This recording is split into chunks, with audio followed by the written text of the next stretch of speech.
you very much.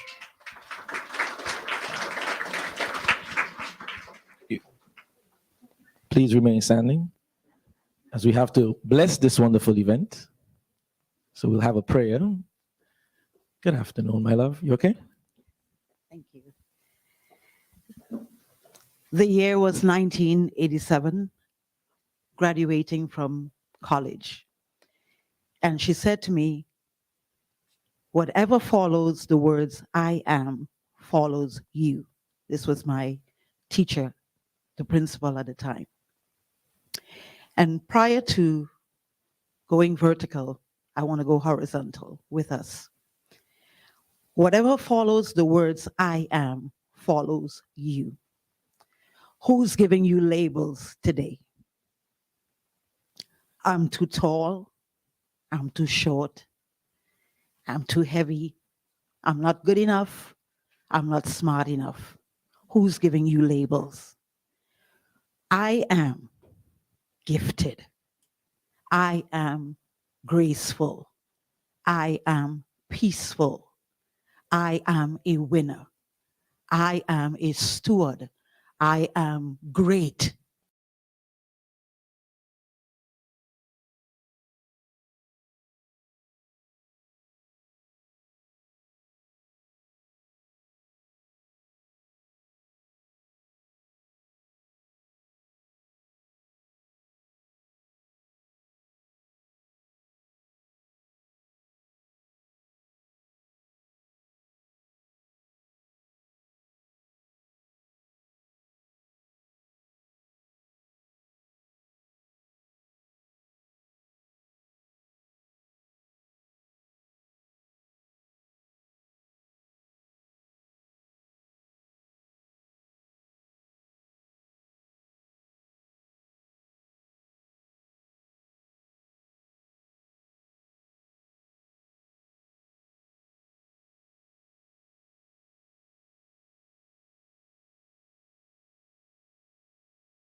For them, because we need entrepreneurs in our nation.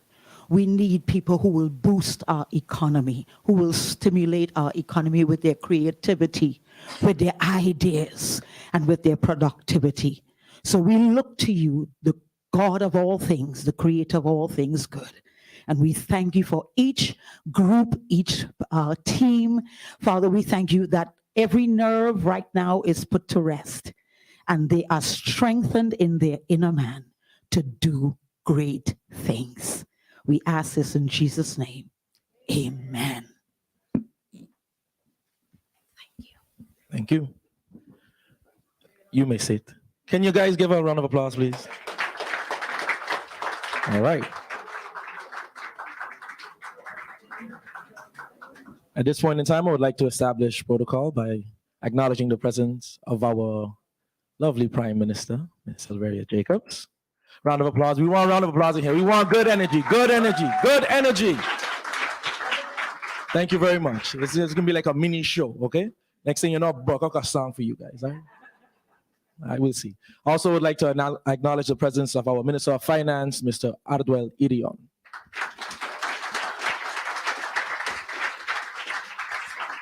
And now, I want to bring up our first speaker. You know, she has to open up this wonderful event. This is her brainchild. And of course, you know, she's also the driving force and the mastermind behind Islandpreneur. So please give a big, warm welcome to Dr. Ife Badajo.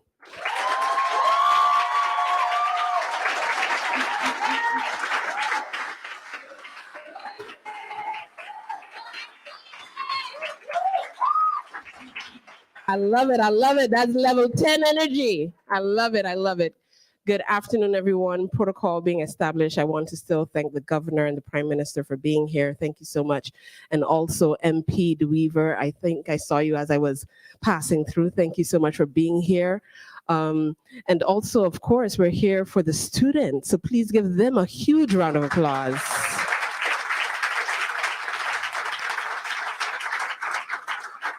This has been a long time coming. It is not only my brainchild. This one I share with the Minister of Finance. And so I want to also acknowledge him. Please give him a big round of applause.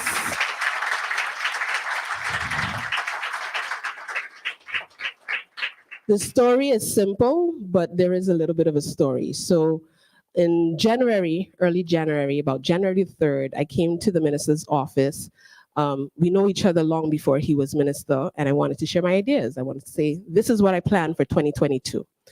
And he was very gracious in giving Islandpreneur a subsidy for the entire year to host a variety of programs. We did Islandpreneur Live in June, July, early on this year. We've been doing a lot of work behind the scenes. And then this particular baby, he's been here every week for the past 6 weeks with our accelerator program. 10 secondary schools are on the Dutch side of the island. 8 of them applied, as in they met the deadline, so they were able to go further. And 7 of those are pitching tonight, which is a total of about 24 students. And we also have an honorary group who, even though, and it's not just the group, there's about 5 or 6 students that even though they knew they were not going to be in the finals, they were here also every single week for 6 weeks. So I need you guys to give these young people a huge round of applause.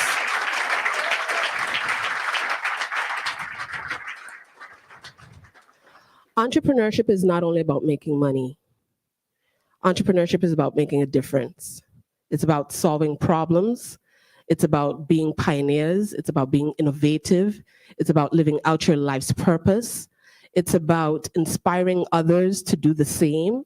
And so entrepreneurship to me is bigger than starting a business. It's about starting a movement. It's about developing a nation. It's about creating a culture. And so this particular project affords us all an opportunity to develop St. Maarten in a very unique way. You are going to see some of the best, actually the best, I dare say, it came out of my mouth, the best young entrepreneurs in this region. You will see them tonight.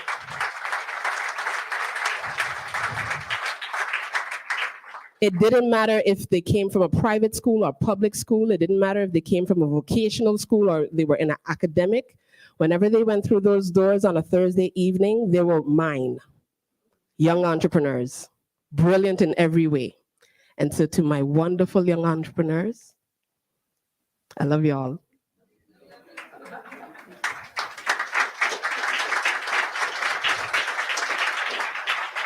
I told you then, and I'll say it now publicly, you can't get rid of me, okay?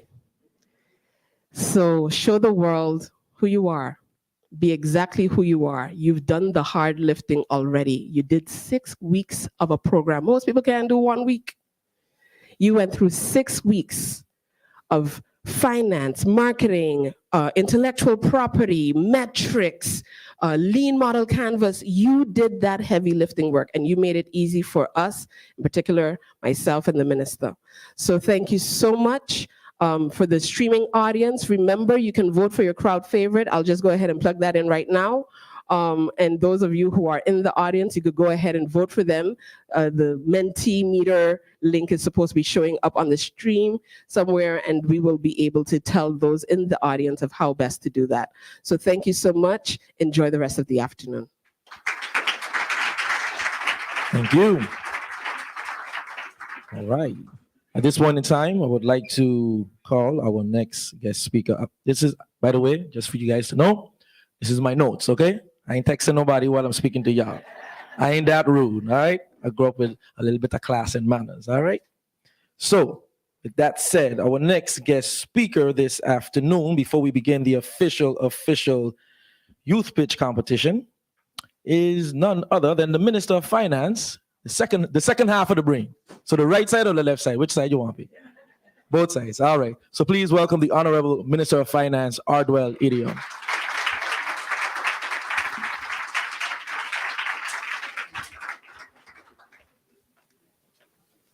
Good afternoon, all.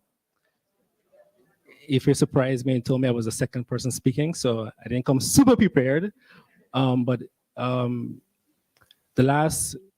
idea started a few months ago, and I told Ife before the end of the year, I really want to do a project for students related to finance and entrepreneurship. Also for selfish reasons, because I didn't get to experience this during my high school time, so I get to live through the students today. I've always liked Shark Tank and Dragon's Den. We've also participated in pitches of ourselves, Ife and myself. So we decided that, we all had science fairs and so forth in school, but we decided we need something for entrepreneurship. Through the government, we also support, I have to really plug this in, the Enterprise Support Project through the Trust Fund. Well, we have already supported about over 100 entrepreneurs. And I also participate in the pitches there and the business plans and so forth. And we realized there was a gap that we need to start at a much younger age. And we started at a much younger age here. And we were happy to see all the schools that applied. I believe Academy PSV actually submitted about 7 different teams. St. Dominic actually held a competition within the school to then, the winner of that competition became the one to compete today. We had, I want to shout out also vocational training school. They came on a little late. I was a little nervous, but they showed up every single week. And also there's one team, the one with the pockets. I think if you kind of shouted them out already. Every single week on Thursday between 6 and 8, we had an accelerator program. And I was all be confused. I was like, we have 8 teams. Why do we have so much students inside of here? It was really full every week because students decided they want to be learned too. So even though they didn't win to be a finalist, they showed up every single week to learn. And that says a lot about our students. All right, that says a lot about our students.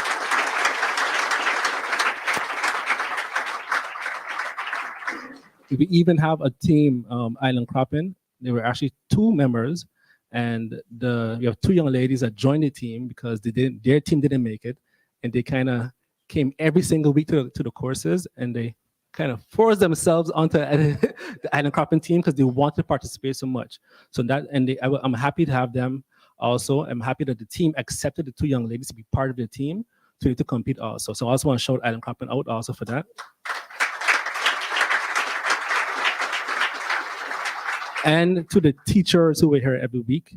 There were teachers every single week that supported the students. There were parents here every single week to support the students and also learn, because we extended the invite to parents and teachers to take part in the courses if you want to also develop your entrepreneurial skills. And I was speaking to the judges a while ago, and these students, after the pitches today, I guarantee you, anyone in here today that has a company, tell them already offered some internships for next year. Anyone in here that has a company, I guarantee you will find persons in here that you are ready to hire as soon as the pitch is done, because they are well prepared. We have even one team that submitted their financials in advance, right? I look forward to the pitches today and enjoy. Thank you very much. And next up, we'll have some words for you all from our wonderful, Honorable Prime Minister of St. Maarten, Ms. Sylvia Jacobs.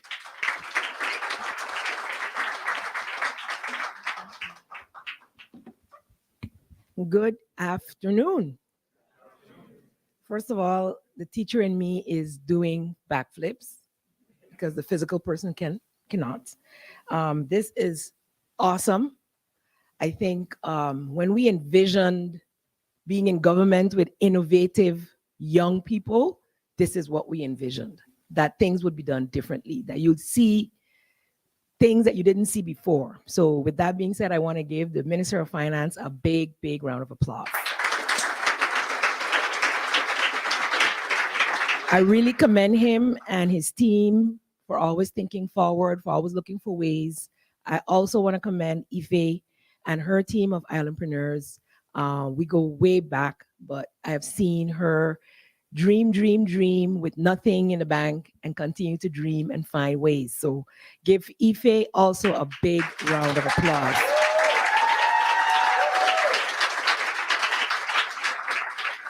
Those who may have been following along know that I'm all about sustainable developing goals. That St. Maarten is a small island developing state, and we must empower our youth if we want to have that sustainable future that we want.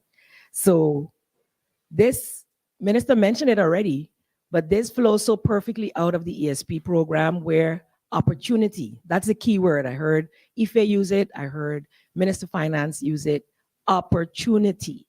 Because we come from a country that they continue to use the word resilience, but you know why? Because we find a way to make a way. And so opportunity is what this government needs to provide. We don't have to give everything. We have to provide opportunity, facilitate, ensure that people see ways in which they can learn to stand on their own 2 feet. And so back in the day, when I heard Ife was doing some programs at PSVE, her and Lizanne Charles both inspired me back in 2012-13, so good 10 years ago, when I was Minister of Education, called Youth and Sport, in like, these students are business people. And I remember this from Sundial also back in the day.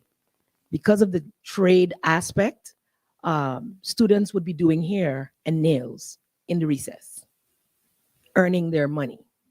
And I remember having a son at 7. Do you remember the Scooby-Doos? He made me purchase these things. Him and his stepbrother made these things and went to the school and sold them. Like, where did you get that from? And where's my cut? So even at 7, without having a business background, I had to teach him, you know, there's a purchasing price, there's this, there's that, and then you had to get permission from the school. So where's the school's cut? So that $1 per design was too cheap. You're not making any money. But it shows that children, youth are natural entrepreneurs. And so it's a matter of finding your dream and building on it. And if we are to build a strong nation, we must build our youth today. I hear people always saying, the children are our future. No, the children are our now. And if we don't do something with them now, we will have no future. And so many youth get put in the limelight for the negative. And I would love to know that this makes the front page tomorrow. Paying it forward. So financial literacy in today's world, I believe, is key to financial freedom. And so as the ESP program prepared the adults, and some of them quite young as well, entrepreneurs, and we saw what came out of there. And then the Ministry of VSA seeing the need to do more training, because even though people had their pitches, they had their business plans, actually running a business was a challenge with all of the other information you needed to know. So there are training programs going on right now with more than 70 participants when they had only planned for 25. So if that is not St. Maarten people looking for opportunities, I don't know what is. So when you hear the negative, think on all these moments where we are striving and striving forward. I want to congratulate each and every young person here today who's taken on the challenge. You are already winners just by signing up. You are winners. And everyone is not going to win. But by the fact that so many took part in the sessions, even though they weren't finalists, it says something. You want to grow and be a lifelong learner, because the skills you've learned over these 6 weeks, I don't have. Let's be honest.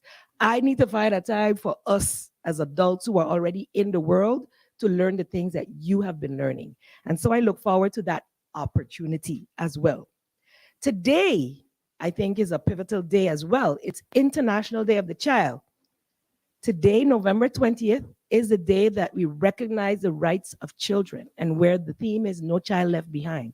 And you are not only not left behind, you are way up in the front. So give yourselves a big round of applause. Seize these opportunities. Continue to lean on the good advice of your parents, teachers, and all those who did the trainings over these 6 weeks. In fact, Ife says she's never letting you go. That's the best plus. Never let her go, and never let anyone go who offers you a platform to grow. And those of you who may not win today, I have a special word for you. It's your moment of growth. It's your moment of growth. If you go back to, and I think now we have everything on YouTube, you can go on YouTube and go back and listen to any inspirational speaker. They talk about all the times they fell down, all the times they were crawling, all the times they didn't have a house, they didn't have this, they didn't have that, but they never gave up on their dream. Entrepreneurs are dreamers, but not just dreamers, you're visionary dreamers who put in the hard work and get the success. But I want you to do this. Don't just look at the goal and say, I'm going to enjoy it at the end. Enjoy the entire process. You're awesome. You're inspirational. And on this Sunday afternoon, on International Day of the Child, you are a success. Everything that Alicia Liverpool said to you, Alicia Liverpool said to you, you are whatever you put in here. And when the negative crowd's in, just stop it. Take 3 deep breaths and put the positive thoughts back in your mind. You can do whatever you put your mind to. Congratulations, and may the best pitch win, but may all of you achieve your dreams. Thank you very much. All right. Now, just before we have our guest keynote speaker come and give you guys, some words of encouragement and motivation, I would like to invite Ife back up here. One quick minute. Come here, Ife. Dr. Ife Badajo. Don't be nervous. I ain't gonna do nothing. Just want you to take a look at the crowd, take a look at all the youth that you've given an opportunity to, that you've inspired over the last 6 weeks. I'm not gonna make you cry. It's okay. It should be waterproof, but But I just want you to know that, and I want to congratulate your mom, your parents, your dad as well. Because it starts with them, it starts with parenting. They fertilized the mind properly, and inspired you to become the person that you have become today. And you are now inspiring an entire generation of future St. Maarten delegates, entrepreneurs, prime ministers, ministers, etc. And, I want to thank you, and like the Honorable Minister of Finance said, maybe if we had been awarded this kind of opportunity way back then, who knows what could have become, of us. I mean, everybody is on their path, earlier. No, but I thought about me and him. We done gone, we on to our own things. But I'm a true believer that sometimes, life takes some of us on certain paths to become what we need to become to inspire somebody else. So I don't look back and say, I wish I had, I had to travel my path to be here today to inspire somebody else just as you did. And I want to thank you so much. And just look at these wonderful young minds that you have inspired. And I know that next year it's a next crop. And I want you guys to give a huge round of applause, please.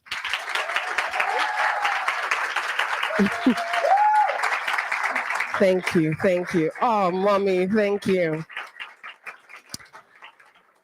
I couldn't do this alone, and I'll come back on later and give all the thank yous, but I do want the audience and also the streaming audience to see the brilliance of my young entrepreneurs. So we're going to pretend Brave, Honest Cookie, Infusion, Island Cropping, Smart Hacks, Upcycle. I'm missing somebody? Who am I missing? Of course, Oxwell Real Estate. How could I forget you guys? So we're going to just showcase to the world what you guys have been learning, okay? We're going to pretend that nobody else is in the room. Can we do that for a second? Yeah? Okay. So somebody tell me how many components are in a lean model canvas? 9? Tell me, what are they? Unique value proposition? Channels? Key metrics? Problem? Solution? Cost structure? Target audience? I heard someone in the back, yes? Revenue? What else goes with revenue, people? Yeah, and that's not in the lean model canvas. Cost, right? Are we missing anything? Unfair advantage? Awesome. What's the definition of a customer? Someone who comes back and buys a product for the second time. And who told you that? The chief commercial manager who's here of Telem, Michiel Perron. Thank you so much for being one of our coaches. We also have Vincentia Rose. Why do I do that to your name? Vincentia Rose and Sandiford, who's also one of our coaches. Fiel, who also is one of our coaches. Sabrina, where are you? I think I saw you earlier. Thank you so much. She's one of our coaches as well. So we've had a variety of expert coaches to train these young people. Isn't that phenomenal? Do you know that Lean Model Canvas is MBA level type of content, and these 15-year-old, 13-year-old, 17-year-old young people could spit it out like the best of them. So again, thank you so much. Verse, thank you so much for reminding me of why I do what I do. And this is a testament to it. You guys are going to enjoy the rest of this afternoon. I promise it would be worth your while. And so I'm handing back over the mic. All right. Another round of applause, please.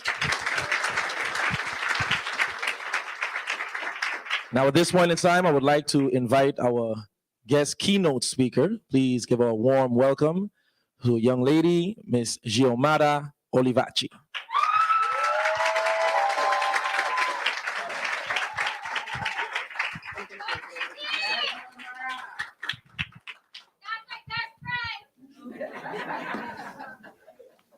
Good afternoon, Honorable Governor, Honorable Prime Minister, Minister of Finance, dignitaries, judges, finalists, teachers, parents, and guests. It is my great pleasure to address my peers today before they give their pitch. This National Youth Pitch Competition is a welcome event that I believe every young person should have the opportunity to be a part of. My name is Giomara Olivaci, and I am the CEO of Boulder Baking. Last year, around this time, I was right where you are. I had gone through my training and prepared my pitch for the Youth Entrepreneurship Program Business Pitch Competition, all of which was online. Even though I was sitting behind my computer, I still felt nervous and thought about whether I was prepared for the pitch, but I had all the information to do my best and give it my all. Marianne Williamson said, "Our deepest fear is not that we are inadequate. Our deepest fear is that we are powerful beyond measure." Today, I charge you with this statement. You are powerful. Repeat after me. I am powerful. And I look forward to seeing your greatness this afternoon. Thank you very much. And now we're one step closer to beginning this competition. So I'm going to invite Ife back up as she will introduce the 5 judges for this afternoon. Good afternoon, everyone, again. We have an esteemed panel of jury members that will be judging the finalists this afternoon. I'd like to start with Alan Roper from Computech, co-founder and co-managing director. Please give him a big round of applause.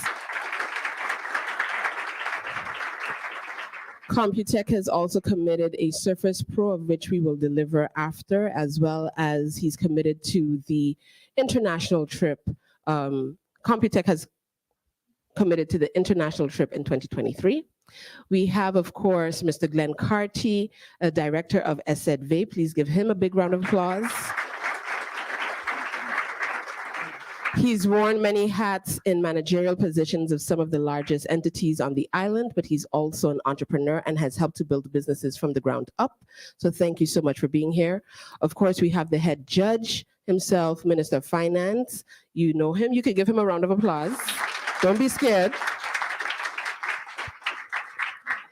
We have to his left and your right, we have Tina Songa, former CFO of Four Seasons, daughter of the soil, also an entrepreneur, and comes from a long history of entrepreneurship. So you can give her a big round of applause as well. For those of you who are trying to figure out who she is, of a particular generation. She's also the daughter of the late Daniela Jeffrey. So she comes from those kinds of roots. And then we also have, last and certainly not least, I've seen her pitch before. So she's an entrepreneur. She comes from a long lineage of entrepreneurs. Currently, she's in the Economic Affairs Department and is thriving in that space. Jessica Rogers, please give her a big round of applause.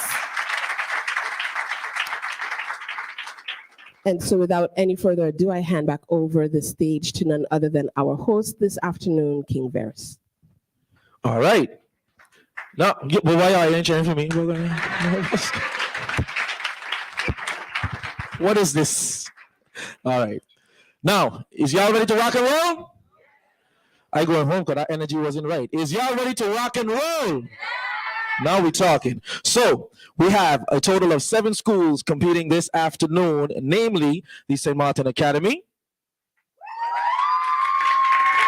Thank you. Product of St. Maarten Academy over here. Yeah, I see you. Yeah, we in the house. Also the CIA.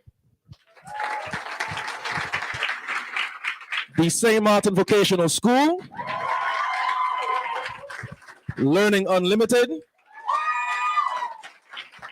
Academy PSVE. St. Dominic. And of course, MPC. Each team will be allotted a total of 15 minutes. So they will have their pitch, and then of course they will, go back and forth with the judges. They will be asked some questions, etc., etc. So without any further ado, we shall announce and bring up the first team this afternoon. Please give a warm welcome to the St. Maarten Academy.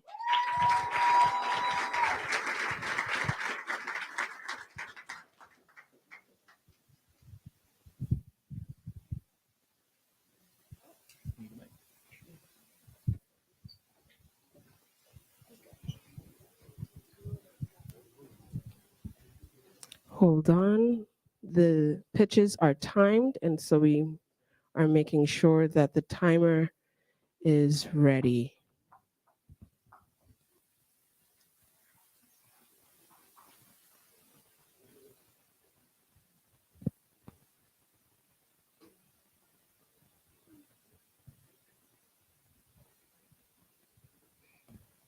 And your time begins now. Good afternoon. My name is Alena Yates. I am 15 years old, and I am the CEO, Chief Executive Officer, and Operations Manager of the Honest Cookie Company. My name is Elise Calabord. I'm 15 years old. I am the financial manager of the Honest Cookie Company. My name is Kevin O'Mills. I am 14 years old, and I am the marketing and sales manager of the Honest Cookie Company. Are you looking for a guilty pleasure, but a healthy one? Well, look no further. We are the Honest Cookie Company. Did you know that childhood obesity can lead to adult hypertension, diabetes, and even cancer? Cancer. Did you know that 1 in 4 deaths are due to heart disease and hypertension? The leading cause of death in St. Maarten is hypertension, diabetes, and cancer. Our vision at the Honest Cookie Company is to create high-quality, healthy, tasty options for people with dietary restrictions, allergies, or those who just want a healthier alternative. We recognize in our families and our communities that persons have dietary restrictions, allergies, and food preferences. Therefore, we decided to create the Honest Cookie Company. Here at the Honest Cookie Company, we are devoted to creating high-quality, tasty cookies to suit the needs and tastes of our customers. We were the first group to do a feasibility study and market research to see what our customers want and need. We are devoted and passionate to creating high-quality, tasty cookies to suit the needs of our customers, so they will choose the Honest Cookie Company as their first choice every time. The Honest Cookie Company for you and your family. Help us say Maarten eating healthy and happily. The Honest Cookie Company for you and your family. Help us say Maarten eating healthy and happily. Healthy and happily? Healthy and happily? Healthy and happily. Boom.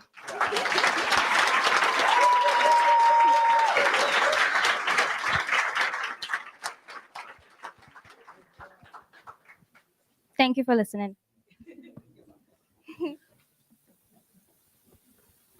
Honest Cookie Company. Boom. First, I'd like to say something. We brought samples, as I promised, of our cookie. thank you. Yeah. We have the chocolate flavor and the fruit flavor has varieties. So yeah.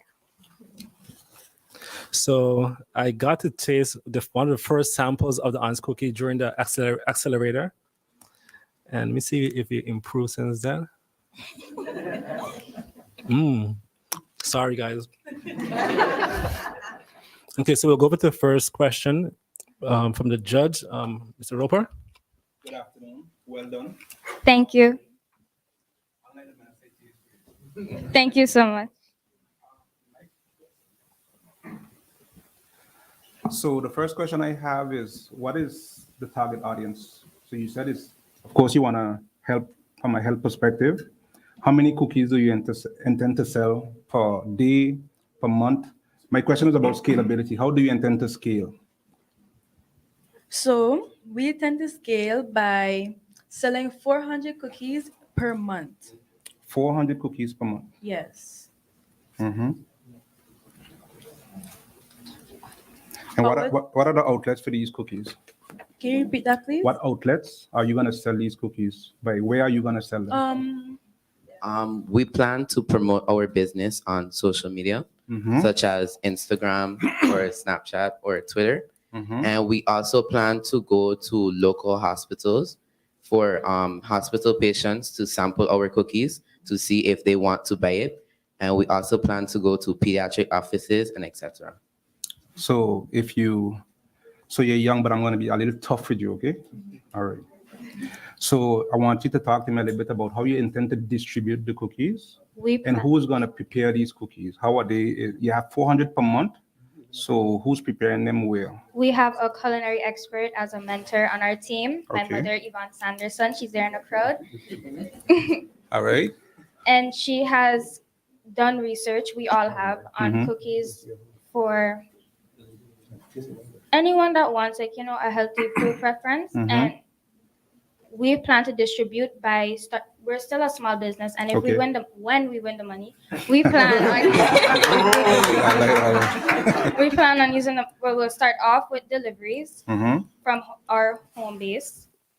And unlike our competitors, which y'all do great, by the way, we can start with the money, we can start producing our product today because we have our equipment, we have ingredients and resources, we just need financial support.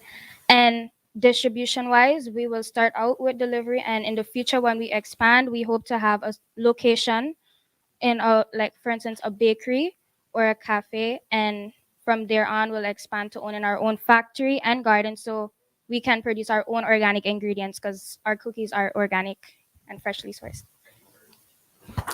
Thank you. We now have one question by Jessica and one question by Glenn Carty. So, good afternoon. Yeah. And congratulations. It takes a lot of courage to be here. So quite proud that you guys are. Just a quick question. So you did mention that your product is very specific to a target audience, but your competitor, comparison Subway, in which people kind of walk in, they have several locations and all they purchase is a cookie for $1. How will you hold up this? Because I'm assuming this is your standard packaging. Based on the texture of your cookie and stuff, how will you compare or actually try to get into the market with a competitor that's already established like that? Okay, first of all, that is not our standard packaging. We plan to use edible packaging to prevent pollution on St. Maarten. So we haven't currently created the edible packaging yet. So we just use this for the time. And we plan to compete with Subway because unlike Subway, we actually want people to be healthy. And we know that we know from our feasibility study, we know that people are interested in eating healthy cookies. Yeah. Can I add something to what my teammates said? Also, in our cookies, Subway is a sugar-full cookie. I would know. I've had a few Subway cookies in my lifetime. And and compared to our cookie, our own is organic and freshly sourced, and Subway has preservatives. Because if you check, I could keep a Subway cookie on the counter for like 3 days and it won't go bad. But our own is organic. It doesn't have any preservatives or chemicals. So we're a healthier option.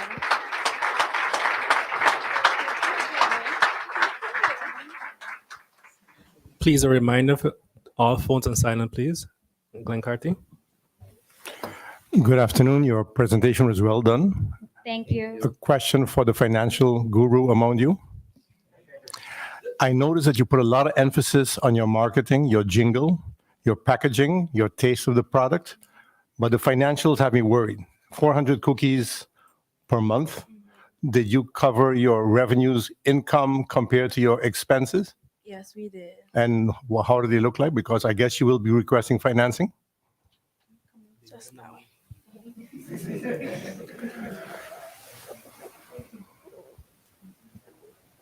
Okay, what exactly do you want to know? Your revenue versus your expenses?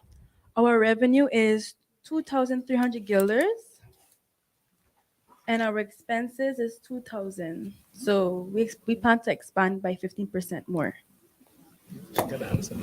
Can I add to what my teammates said again, Of course, please? of course. For our first few months of our business starting off, we plan to break even and be non-profitable, because being realistic in a business, going one time into profit can lead us down the hill. What I learned from the financial manager can lead us down the hill later on in the future. So we plan to be break even for a few months and then start making profit by 10 to 15%. Okay.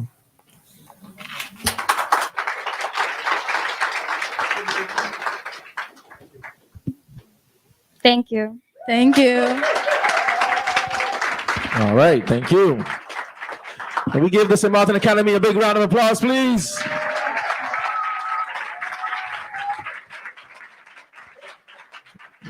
I'm gonna be honest with the Honest Cookie Company. I saw that box over there. I was like, I wonder if this is for the host.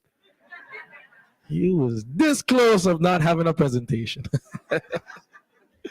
All right, as we proceed, gonna call up the next school this afternoon for their pitch. And give me a second. Let me find my notes. All right, please give a round of applause for the CIA.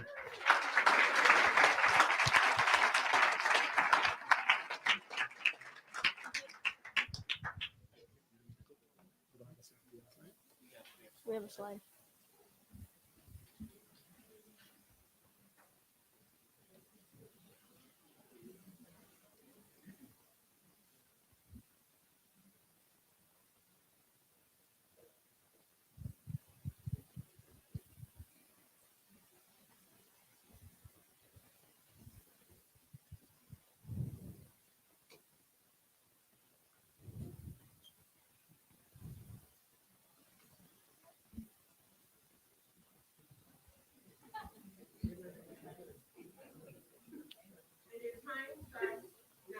Good afternoon, everyone. I'm Oscar, And I'm Maxwell. and we are Oxwell Real Estate. According to our research, there are 20 real estate agencies on the Dutch side alone that all have their own individual websites. This makes it time-consuming and frustrating to find the house that you want. That's where Oxwell Home Finder will come in. We are going to create a website that will compile all real estate information on St. Maarten into one platform, inspired by companies like Zillow and Realtor.ca in North America. No longer, while searching for a home, will you have to deal with scattered and inaccurate information across several different websites. Now, you may be asking yourself, what sets us apart from other real estate websites, and why would other agencies want to work with us? Well, we are different because we offer additional information about listings. For example, a house could have a really good view of the beach, so we'd put that on the front of the listing. To add on to this, we'll also have a Google Maps feature to show the location of the house and its surroundings, and more to come. So, who's using our website? Well, our target customers are people who either want to rent long-term or purchase a property on St. Maarten. But how are we making profit? Well, we will do this by taking a small commission of around 0.25% from real estate agencies whenever they work with our website to sell a listing, and we will also sell ad space. So, judges, if we do win the 10,000 guilders, We will invest all of it into building and advertising our website. We now have a short demonstration of the website that we'd like to show you.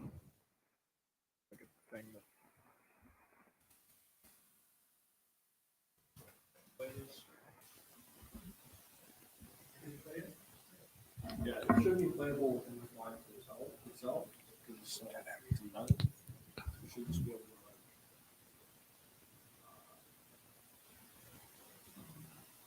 Okay, press OK. On the browser, yeah. Click the video.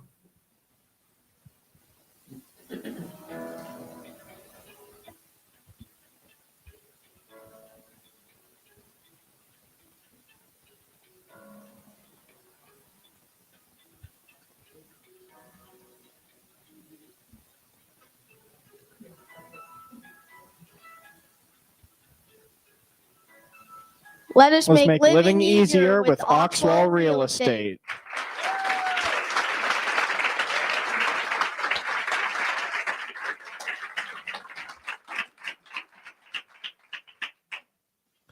Oxwell Real Estate. I'm pretty sure there's a high demand on the island for real estate, so this app definitely will be usable in the future. I'll head over to our judge Tina for the first question. First 1 or 2 questions. Who are you, by the way, great job, nice formal presentation.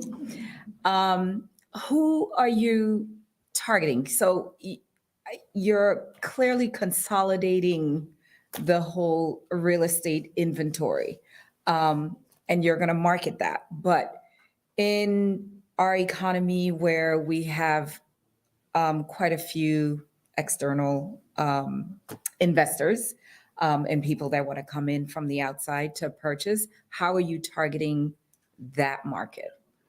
So we will advertise, our website on Google Ads. So when someone looks up houses on the internet, our website will pop up first. So they'll be able to click on it, and then they'll see all the houses. And So if someone does a random search for real estate in St. Martin, yeah, exactly. You'll just show That's what up. we're investing our money into. Wonderful. Thank you. Good job. Looking forward to seeing it.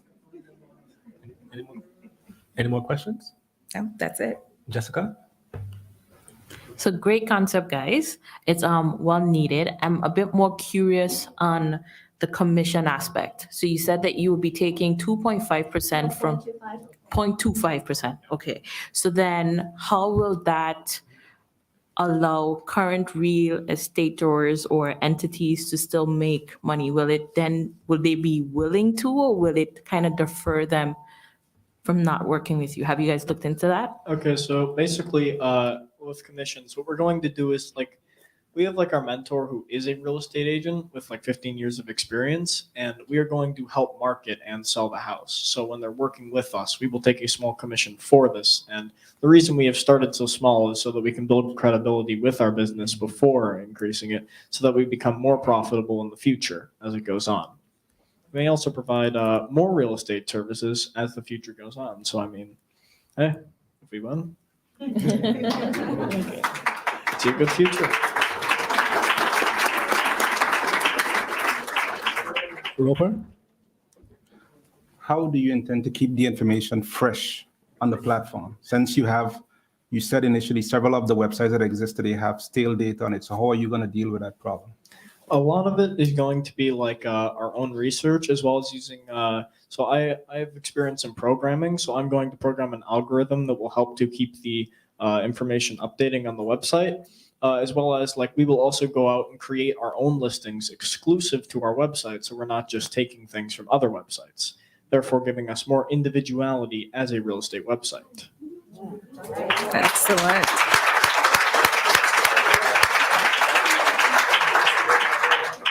When you said programming, I saw Roper eyes lit up. He said, hired. You have no further questions? Great job, guys.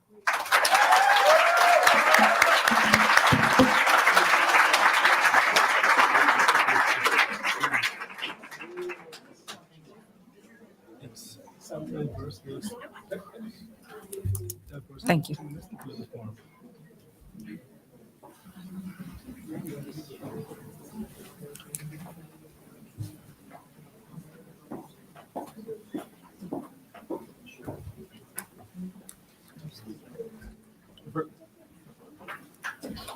First,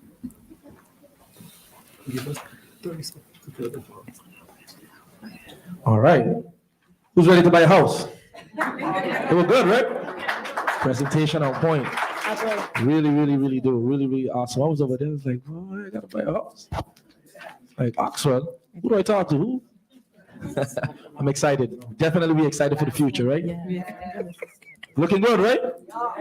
So Maarten is in good hands. I gotta say. All right.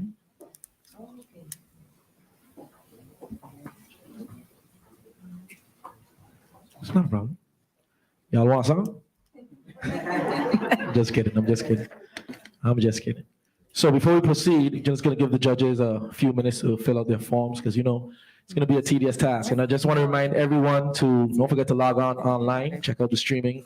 And for all those that are watching at home, you have the opportunity to also vote for your favorite team or your favorite school. Sometimes you just wish you could vote for everybody, I mean, we have the Minister of Finance. Maybe you could just give like 70,000 guilders.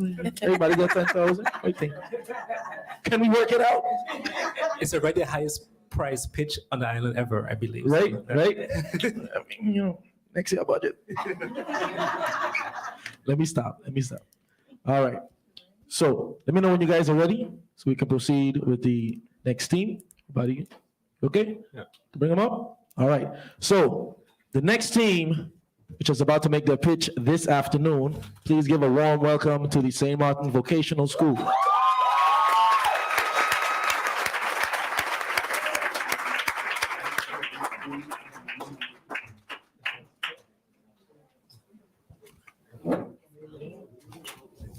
Say they ain't need no mic, boy. Huh?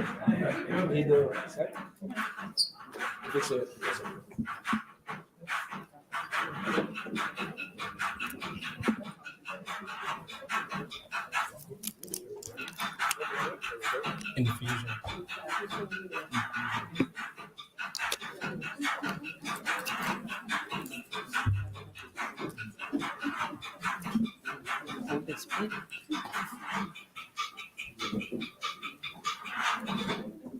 Good evening, audience and esteemed judges. My name is Lorenzo Theodore, the Chief Executive Officer, and these are my partners. Angel Pacheco, and we are in Infusion. Here at Infusion, have you ever noticed that the school campus has too many carbonated drinks? Drinking too many of these sugary drinks may lead to diabetes and many other chronic diseases. We have also noticed that the students lack focus and they're very hyperactive. Because of these issues, we have decided to focus on customers who are parents of students between the ages 2 to 18 years. And Fusion is not limiting their target customers to just school children. We are a business that is open to the wider public or to anyone who may just need that tangible taste of a refreshing drink or a smoothie. We plan on providing healthy drink and sorbet with no chemicals or additives. The plan is to infuse our drink with natural herbs and spices, for instance, neem, thyme, lemongrass, and various foods to help fight diseases and build your immune system.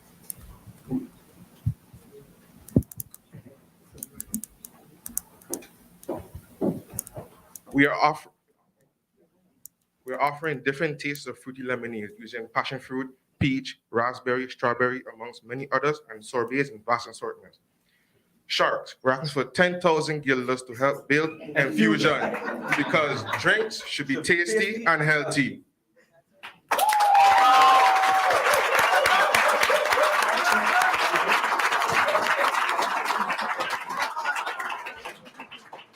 That's cute.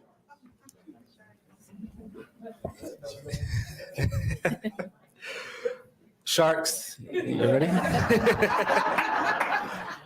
The first judge, Glenn Carty.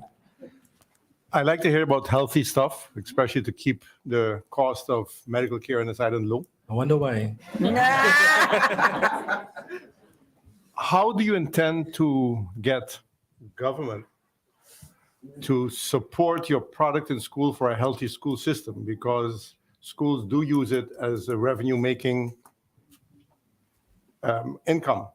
So now we want to stop all the unhealthy drinks at school, subsidized school, by the way, to bring in your healthy school, your healthy drinks. How do you plan to do that?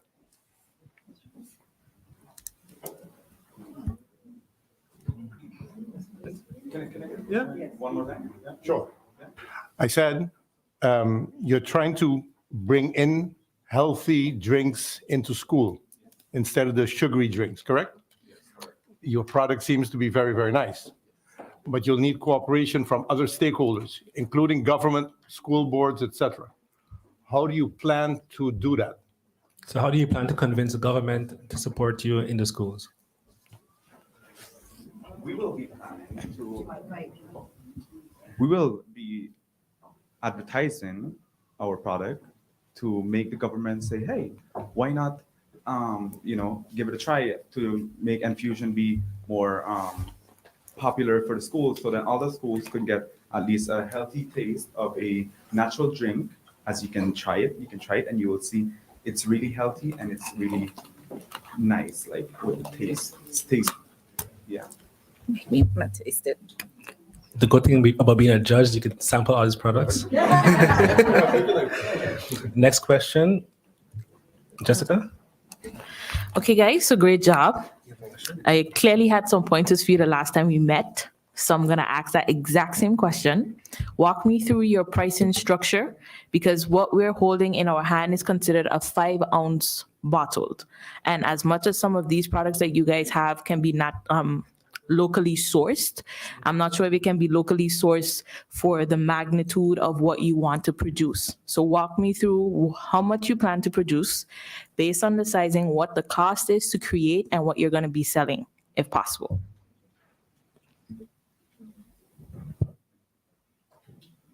We plan on selling a minimum of 500 products per week for about $2. Which size for $2? Small size. How much does it cost to produce this?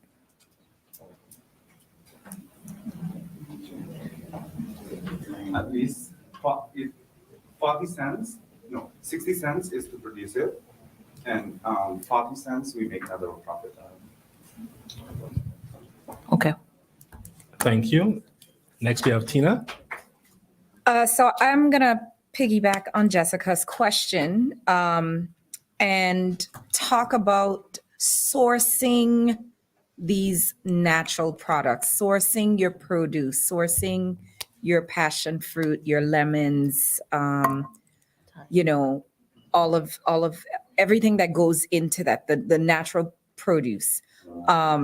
There are times where, especially here, we don't always get these products in a timely manner, or there are times where boats don't come in, or we have bad weather and we don't actually have these products here. How do you foresee still being able to produce when you have a shortage? That's why we're going to use our school ground to build a garden, so that it can grow our natural herbs and spices, such as our lemons, our lemongrass, and much more. Yeah. Thank you.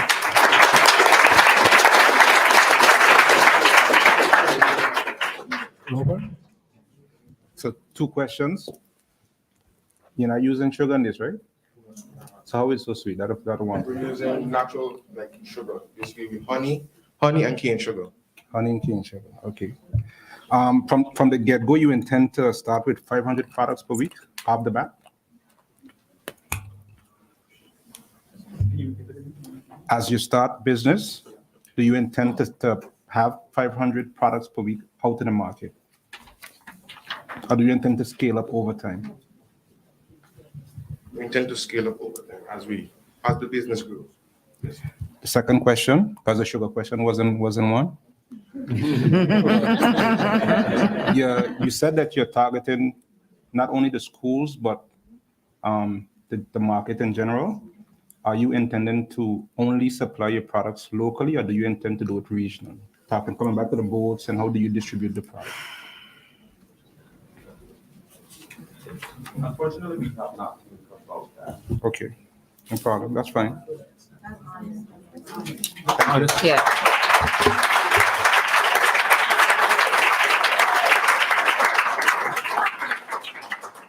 I was actually getting a little thirsty, so I'm happy you brought these out. And thank you for your presentation, Team Infusion.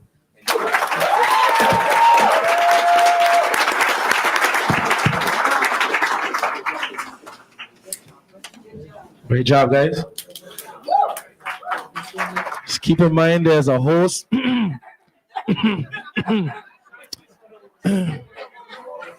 There's a host. Thank you. And you know I do my little ambassadorship stuff, you know, so you know, we'll see how it tastes, right? A little endorsement, right? I won't charge you, but you will pay me a little, you know, interest, all right? How was that? It's good? All right. Judges, you need a few minutes to, you good? 30 seconds? All right. All right. So let me give this a honest, like the cookie taste test. Hold on.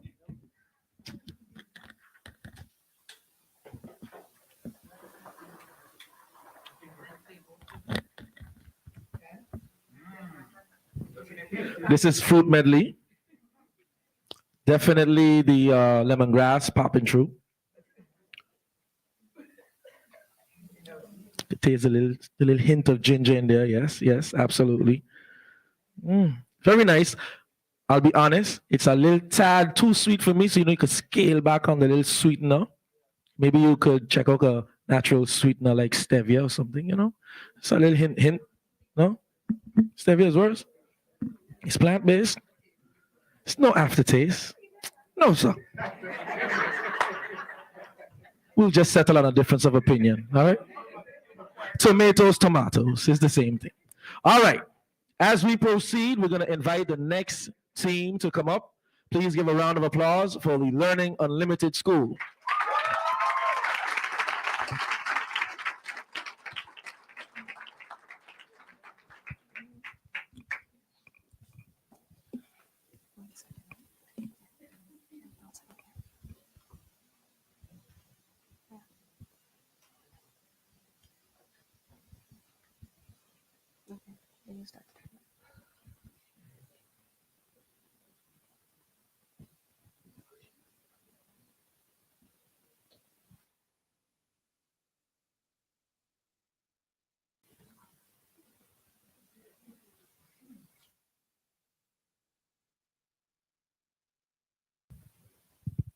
Good afternoon, dignitaries, judges, and audiences.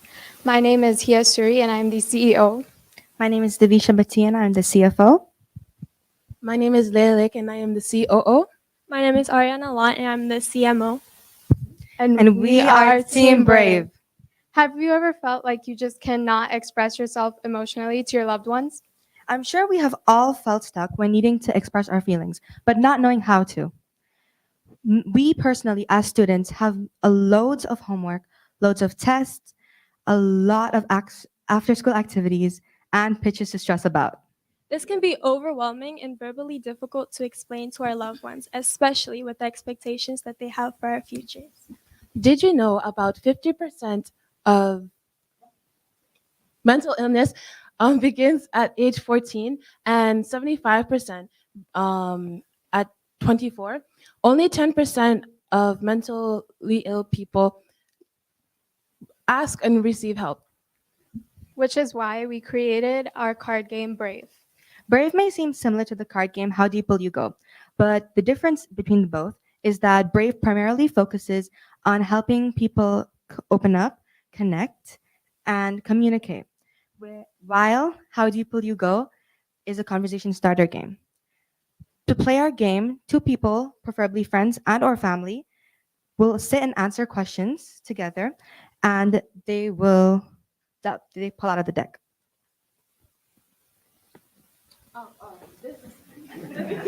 These are our cards. It's simple and something that is worth your time. We aspire to aid people with expressing themselves to their loved ones in a discreet yet effective way. Our generation is technologically reaching new heights. Therefore, if today we win with our pitch and go global, we will develop an app that will allow our customers to play our card game electronically. Developing programs is a hard task, and finding a developer is expensive, which is why we need the grand prize of 10,000 guilders to start our business and eventually start building an equivalent app. So join us on this amazing adventure and choose Team Brave so that you can help us accomplish many great things in the future. Let's be brave together and change the future.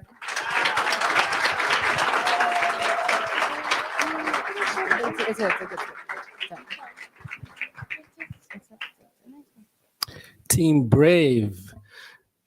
I don't know if the audience really understands. This is a social mental awareness app. And I was very happy to see that we had these type of ideas that came about in the pitch. And in addition to that, we also allowed the team to come up with any ideas. So we didn't give any suggestions on what to do. They all chose their own ideas and worked the companies out. I'll first ask Judge Tina.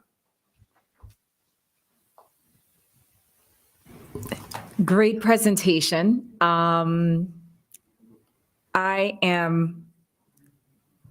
totally support the whole concept of therapy. I am pro therapy, so let me say that. So I'm excited to see this. I would definitely love to see it come to fruition. But I didn't really hear how you are going to promote this. It sounds like you're really targeting your peers.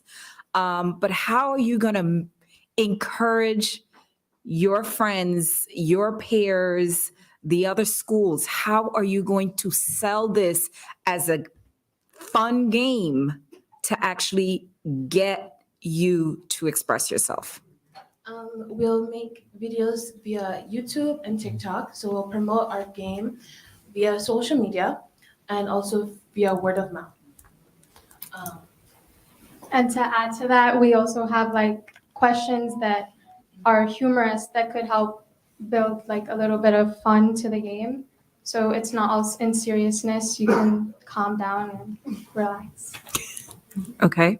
And just to add to that, so is the app that you eventually want to develop, are there going to be the same questions on the app? Is it going to mirror identically the card game, like the physical card game, or are the questions going to be different depending on what platform someone uses?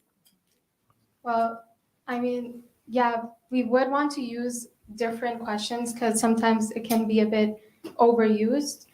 But creating these are a lot of like, we need help for creating different questions because it depends on the type of questions that are easy and able to be answered to.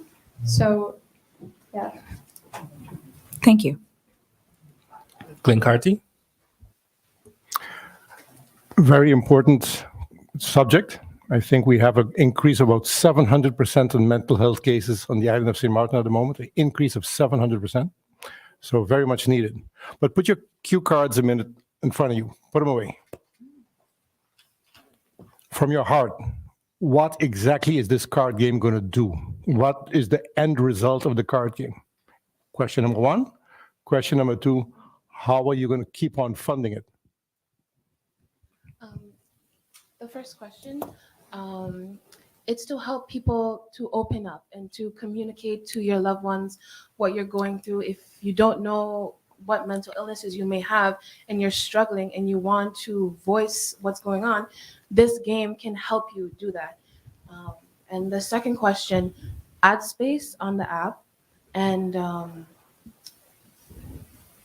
think, yeah, that's it, ad space. You guys do a much better presentation without the cue cards. Great. Roper? Super presentation. Actually, all of the groups to this point, awesome presentations. I think you answered my question because I was wondering, how do you intend to make a profit or to make money from this app? So you said you're going to be using ads? Yes. That's the answer that I needed. Thank you. Jessica? Okay, so great presentation, guys. I do know that I'm looking at your visuals of what you have there, and you have a jellyfish per card, but they're quite different. So is there something about the way the game is set up and what exactly is like the runtime? So if I'm a parent that's quite busy, and we all know this, traditional parenting means go to school, get good grades, come back home, partake in any extracurricular activities, and be awesome. But that's not the reality. You know, in today's world, we have a lot of peer pressures and we have more access to technology that kind of changes the behavior of a child. So how do you plan to take the behaviors of the current day child and the traditional norms of parents and ensure that they can actually use this game to get the end result of what you're actually stating it should be?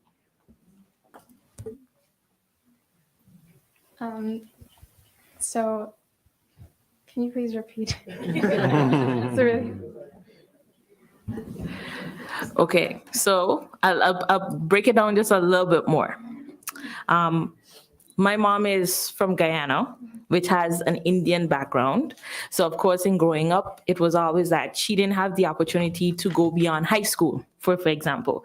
But in order for me to have tertiary level education, I had to have awesome grades. So she needed nothing less or required anything less than a 90.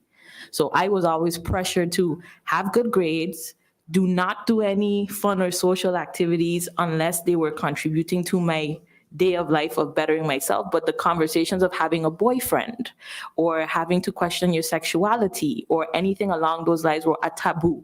They were not the norm, especially if you were in a Christian household.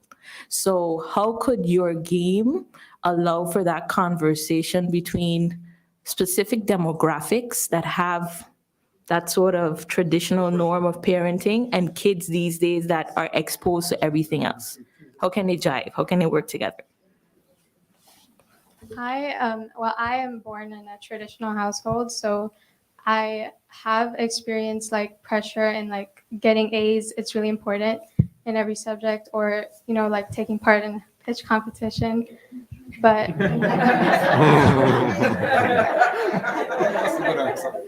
which is why it would make sense that we came up with this game to help, because I feel like me personally, this game would really help me with my parents, because sometimes all we need is a conversation to start somewhere, and it's hard to find that place to start.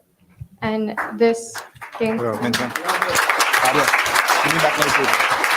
was a good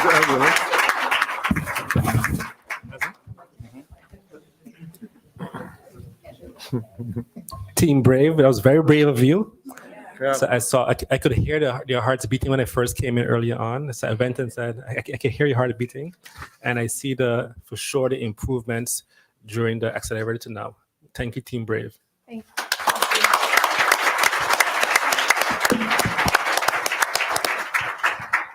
Thank you very much. Don't forget your cue card. All right, can we give him another round of applause, please? Very, very impressive. Before we bring on the next school, we have a video presentation by Ryford S. Torres. Oh, and just a quick reminder, please keep your phones on silent and ease up on the chatter in between while the school is having their presentations, please. Which was this? No, this is a presentation from an investor. There's going to be a judge, but he couldn't make it. Hey guys, this is Dr. Stewart, founder and CEO of Southbound System, and I'd like to congratulate all the applicants on the National Youth Bridge Competition on their entrepreneurship journey. Starting a business can be really hard if you have the right mindset and skill set. The best advice to give to young entrepreneurs on an everyday problem we are passionate about on solving and making sure that it's used in the marketplace for everything. You can buy a company. I saw an opportunity in the marketplace where guys were tired of the long meetings and spending money on haircuts. So I decided to work first, 3D nerve for the use of haircuts. We have sold over 1 million units and have generated millions of dollars in sales. We're currently selling our product on our website, Amazon, and Walmart stores nationwide. If you have a great idea on an invention you want to market, I have an online platform to teach you how to successfully bootstrap your idea into millions. You can reach out to me at artiststores@selfcutsystem.com or you could shoot me a text or call me, and my cell number is 914-355-0077. I wish you guys the best, and also never, never give up on your dreams. Peace.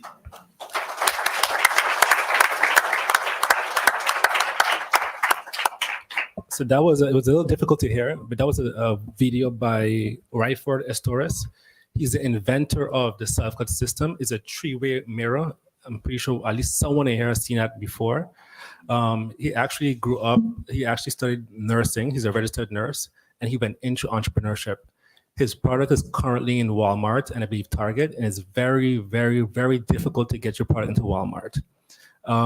And that's a friend of mine. He's also, we're also going to organize a Zoom or Teams meeting with him for the winning team to discuss their ideas and so forth. And he was supposed to be a judge, but he couldn't make it. And he also told me, listen, Artwell, if I see any product that's really worth investing in, he's also willing to help support and invest. So that's Ryford Estores. You could Google him, and he's pretty popular in the entrepreneurial world in the US. All right. Now it's time for the next team this afternoon. Please give a warm welcome to MPC.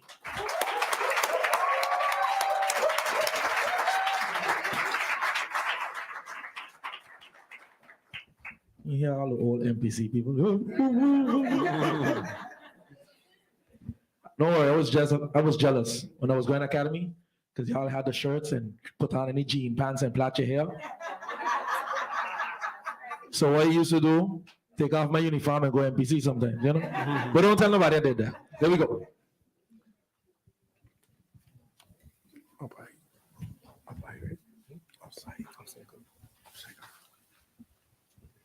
Good evening, dignitaries, investors, and viewing audiences.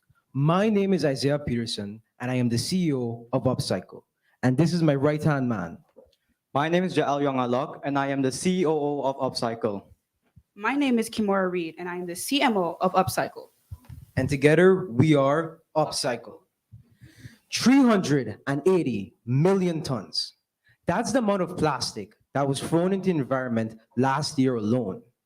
Do you know how big of a number that is? For a bit of insight, that number is equivalent to 1,900 cruise ships. Now, what's the main cause of this plastic pollution? Littering. People buy and use disposable plastic products such as food wrappings, plastic bags, plastic bottles, and straws.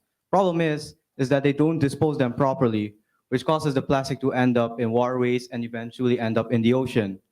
Businesses that use plastic in their products are the main contributors to the problem, adding more plastic into the cycle of plastic pollution. These companies need to strive for more eco-friendly and reusable ways for sourcing their plastic products. Let's go. Sorry. You got it. Let's continue. Thank you. These businesses need to strive for more eco-friendly and reusable ways for sourcing their plastic to save the environment. And that's where we chime in. Upcycle plans to collect polluted plastic and reform it into a usable form and sell it back to plastic-consuming businesses at a cheaper price. And on top of this will help to stop the flow of new plastic coming into the plastic pollution cycle. For all of this, we would like to ask for 10,000 guilders to fund our pilot project for our sink float plastic separation machine.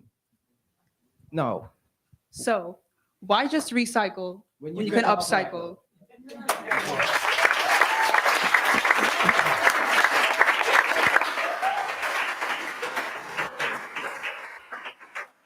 Team MPC Upcycle. I saw the Prime Minister nodding her head a lot. That's right up her alley. So the first question I'll give to Jessica. oh wait, sorry, before you guys start the question round, we gave you guys a folder with our financials, Yes. as well as a picture of our location we plan to use and a picture of the machines. Yeah, so the team did it in advance at 4 o'clock, no, at 3:30 or 4 o'clock, hand in their financials to the judges to look at their financials in advance. Jessica wasn't as ready as yet, so we'll go over to the question from Mr. Glenn Carty. Good presentation. Very important subject. I notice in your 6-year business forecast, you have that every month, or every year, I should say, that your location amount is $42,000. How are you planning to maintain it for 6 years at $42,000? That's our current estimate. But as we grow, we plan on buying or getting more locations to keep up with the amount of plastic we'll be reforming to sell back to companies. I thought you were going to answer me that you'll have that done in a contract. Yeah. We'll have that in a contract as well. I want to give you extra. Okay, good answer.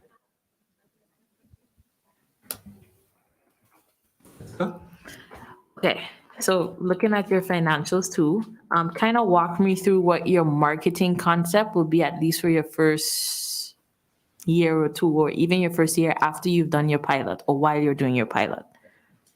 In our first year, we plan on starting with MPC and Sundial and running a campaign. Because MPC and Sundial together has a student population of more than 1,100 students. We plan on running a campaign where we put plastic recycling bins around the campus, and whichever department collects the most plastic will get a prize. Now, the reason we start with schools is because students talk with students as well as talk with their own parents. And our parents will talk to other parents and even adults who don't even have children. And from that, it'll get to other companies that they work for.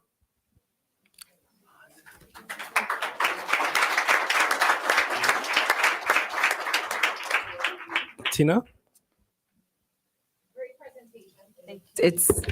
Thanks. It's one that's dear to my heart. In my family, we all walk around with our water bottles, and I forgot my water bottle in the car, and my son was like, "Do you want me to go back and get it for you?" And he has his water bottle in his hand right now. Raise your water bottle, Ajandra. So it's dear to my heart. However, I'm trying to understand when you are repurposing your plastic, what are you repurposing it to become for? What's the purpose? Okay, I'll walk you through the process of our factory. So we collect the plastic from schools from the plastic recycling bins. We shred it and put it into our sink flow plastic separation machine, which works on the principle of density. Because low density polyethylene, high density polyethylene, and polypropylene both float, 3 of them float on water. They're also generally considered food safe for plastic products. The rest of the plastic that sinks will separate it separately and sell it to companies, as well as the other ones, but we'll sell them separately. One for food safe products, and then the other as, for example, road filler. Okay, but you're selling just the raw product? Yes. Okay. What we'll do is we'll clean it as well and put it into smaller bits so that way it can go into, for example, certain companies like Heavenly Water use molds for the bottles. So you can use it. Thank you for answering that, because my question was going to be, we don't really have a lot of manufacturing sites here. So who are you targeting on the island where you don't have to export this plastic? So companies like Heavenly Water that use the rubber for the top of the 5 gallons? And that was one of the companies we also looked to in our research. Excellent. Thank you.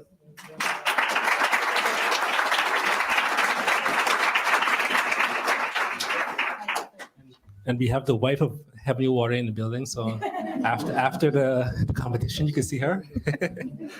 Roper? No questions. Thank you, Team Upcycle. All right, thank you very much.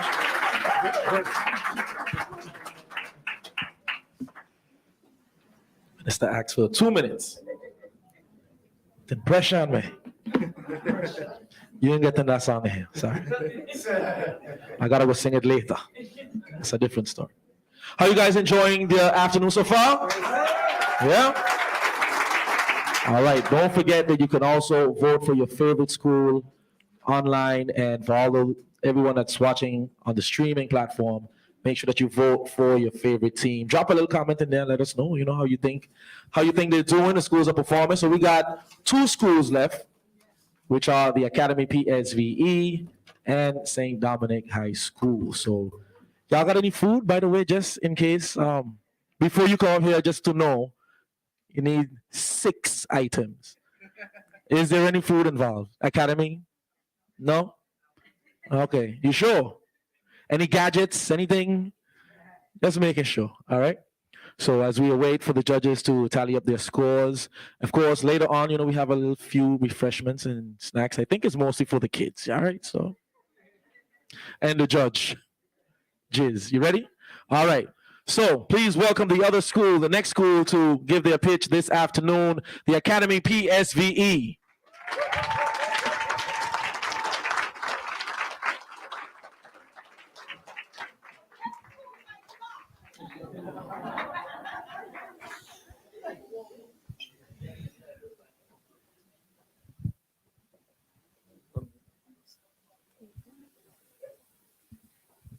I guess I'm the. No.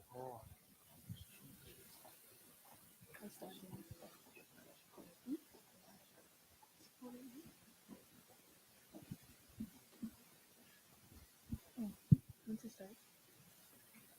Want to know where to start?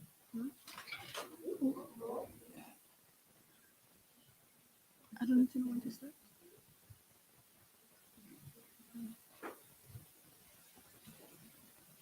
Good night, everyone. Protocol already established. We are island cropping. Organic is fantastic. Island cropping aims to make all agricultural needs and services easily accessible.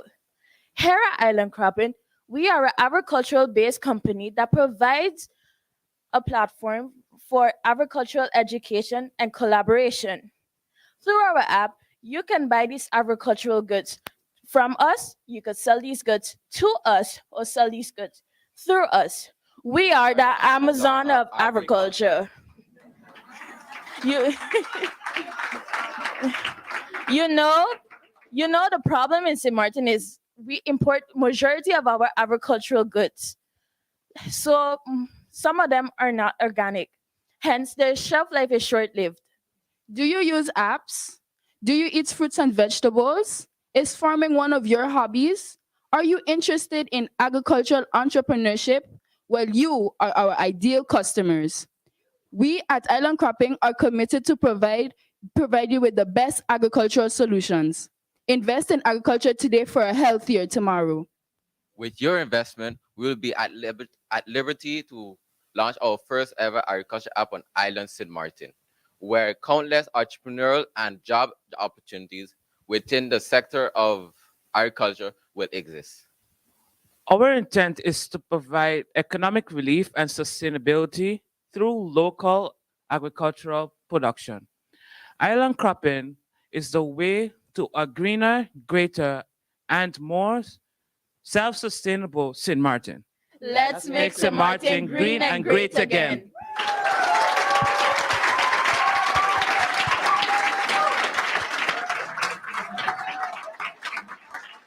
My name is Tikia Bourne.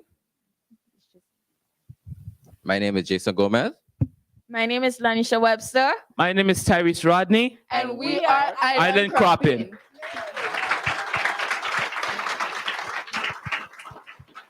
Island Cropping. I just want to also say, so they also drop off a card for us with a QR code that actually loads into a website/app And already. it works. And it works. It works. A prototype app, because you still want the money, I'm assuming, right? I'll first go over to Glenn Cardy.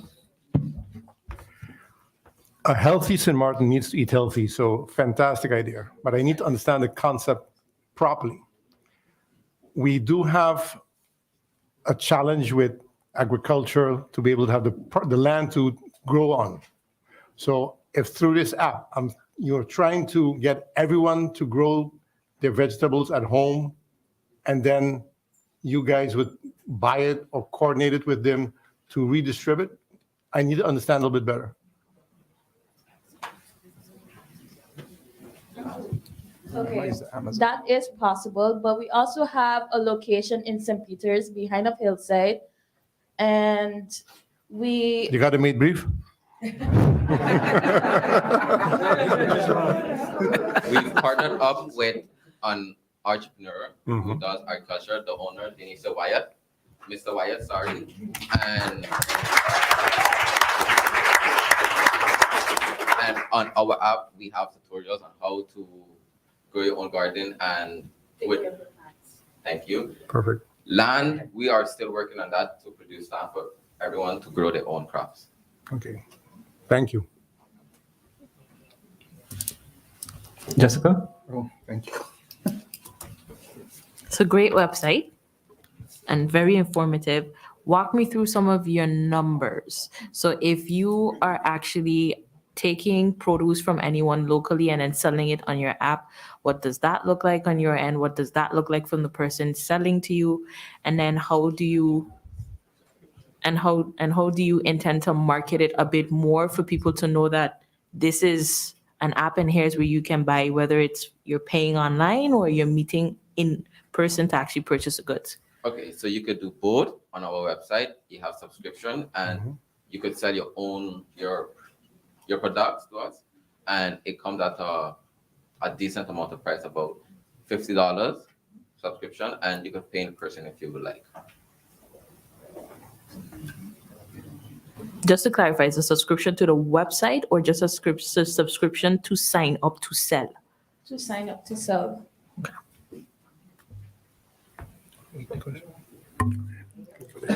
So I'm gonna piggyback on Jessica.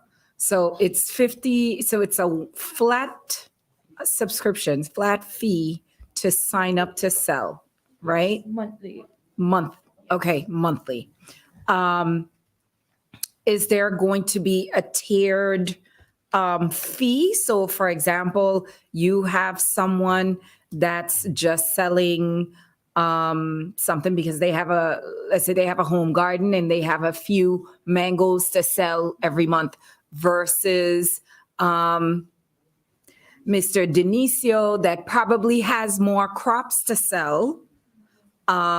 Is he also only paying $50 as a flat fee? No. Just something to consider because, you know, there's. He's our supplier. Mhm. He actually helps us with the agriculture, and if you like buying stuff from him, it will go through our website and he would be like, how to say this? Like partnered with us, so he's the one who supplying us with the stuff that we need. I just used him as an example for the size of the garden that he has, but it could be any other garden that's Our larger. prices actually fluctuate. So if you buy in just a bag of soil or something, then it's going to go lower than the 50. But if you want to buy a general purchase, then the ideal cost would be 50. I'm going to rephrase the question maybe, or. So my question to you is someone selling their produce to your platform, a gardener. If I have a box of peppers to sell during the month, is it going to still be $50 versus someone that has a larger garden that has mangoes, watermelon, and everything else to sell? It's going to go higher. So it's depending on tiered the- based on the volume. Yes. Roper? Got it. Thank you. I love this idea, by the way. I think I don't have a question, but the comment is coming back to the questions that you have. You have to think over the way we're gonna make money in this, because subscription may not be the best means forward. But are you guys going to also produce to sell, or you're just the platform via which you're connecting consumers to producers? Yes, we will be having our own garden also and producing from our hand. So we will be working with other people and also producing ourselves too to make a profit.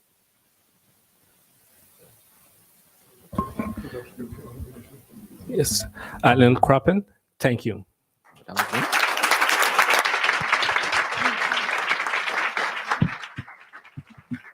Thank you very much.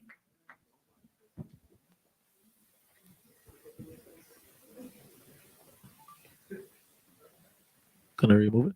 All right. That's a big sample. It's a big sample there.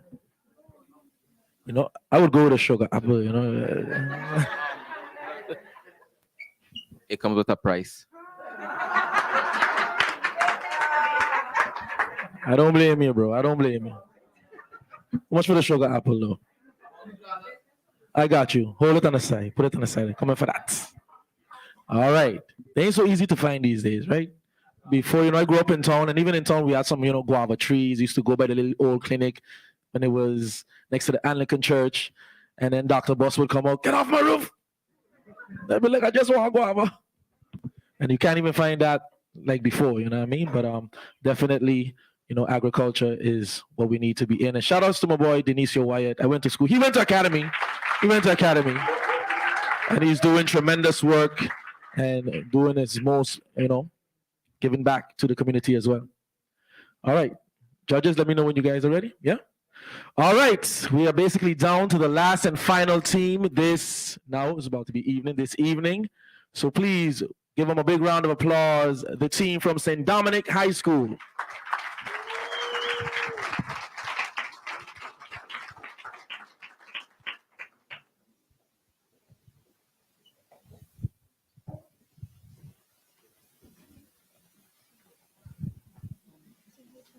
You guys may be wondering why I'm not wearing a suit like my other teammates, because we have our company's product, and I feel much more safe wearing this, Okay.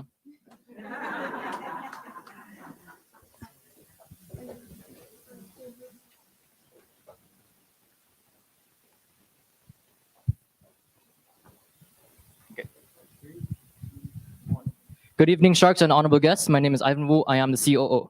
I am Disha Durrani and I'm the CMO. I'm Sahili Kirpalani and I'm the CEO. My name is Sar Shroff and I am the CFO. And we are Smart Hacks. We are seeking 10,000 guilders for 10% equity in our company to make our startup dream a reality. So, have you or anyone you know ever ended up in a terrible situation, gotten lost, or maybe felt a safety threat while doing outdoor activities? With all the worries we have to worry about in the world, we shouldn't have to worry about stepping out of the house, be it for sports activities, vacation, or adventures, or doing something you love. Therefore, we've made it our mission at Smart Hacks to provide you with the ultimate safety and security for all of your outdoor adventures and experiences. So let's talk numbers. Did you know that there are over 118 million people who hike globally, and the global market size for hiking is $12 billion? Yes, that is a large number, which gives us a large motive to launch a product like ours into this opportunistic billion-dollar market. In fact, according to the head of the port of St. Maarten, Mr. Alexander Gums, the percentage of adventure seekers and hikers from tourists and cruise passengers has been reported to increase out of the 1.3 million passengers this season. This will undoubtedly increase the demand for a product like ours. With our product LiveJacks, we provide a smart hack to the problems previously mentioned. It's an all-in-one exclusive jacket which your life may depend on. Its features include a SOS help button located at the collar of the jacket. With one press of this help button, it will transfer your present location to local police department, signifying they're in a desperate situation and also in need of help. Its other features include detachable sleeves and an attachable backpack. So our target audience is anyone and everyone connected with adventure and travel. So we will be investing our money into a variety of marketing and promotional techniques, such as digital advertising and social media marketing to reach our potential customers. These comprise of, but are not limited to, travel agents, cruise lines, local and international runners, hikers, adventurers, touristic attractions in the region, and many, many more. So invest with us and track your safety with LiveJacks.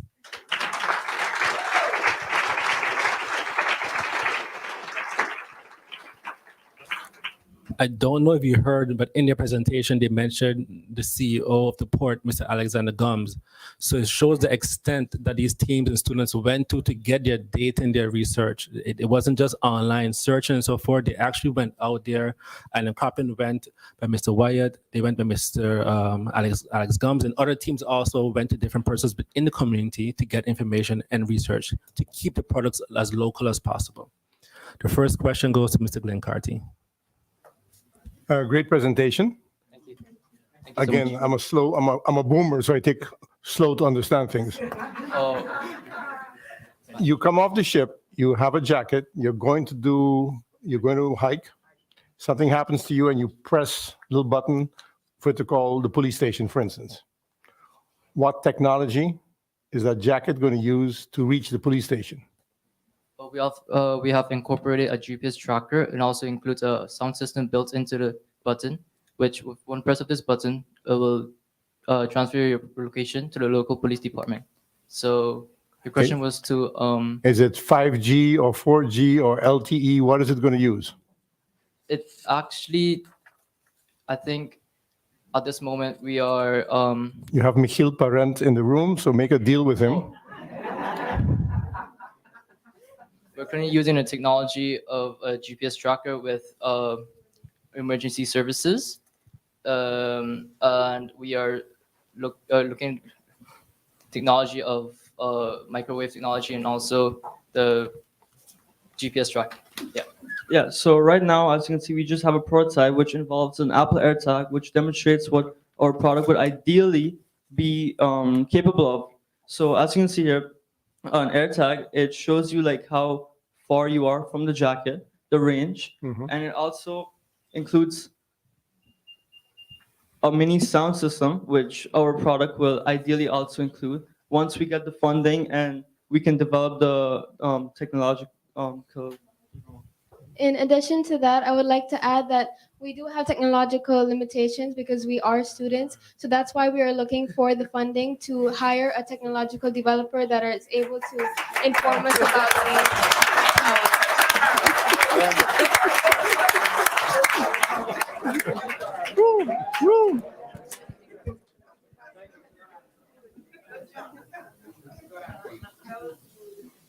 So I like how because one of the things here we have on the judges core sheet is leadership, and I like how they jump into helping saving one another.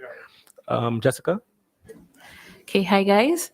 I do have a question about your marketing. So, as Mr. Gums pointed out, you have 1.3 million tourists that you're possibly looking at to getting that tour out to, but is your target market only them, or are you also catering to locals as well? Walk me through a bit of your marketing plan once the product launches in January, as per financials. Okay, so yeah, our target audience does not only include the cruise passengers and tourists, but it also includes anyone and everyone on St. Maarten that are adventure seekers, like to hike, like to go on adventures, and also just usually travel alone.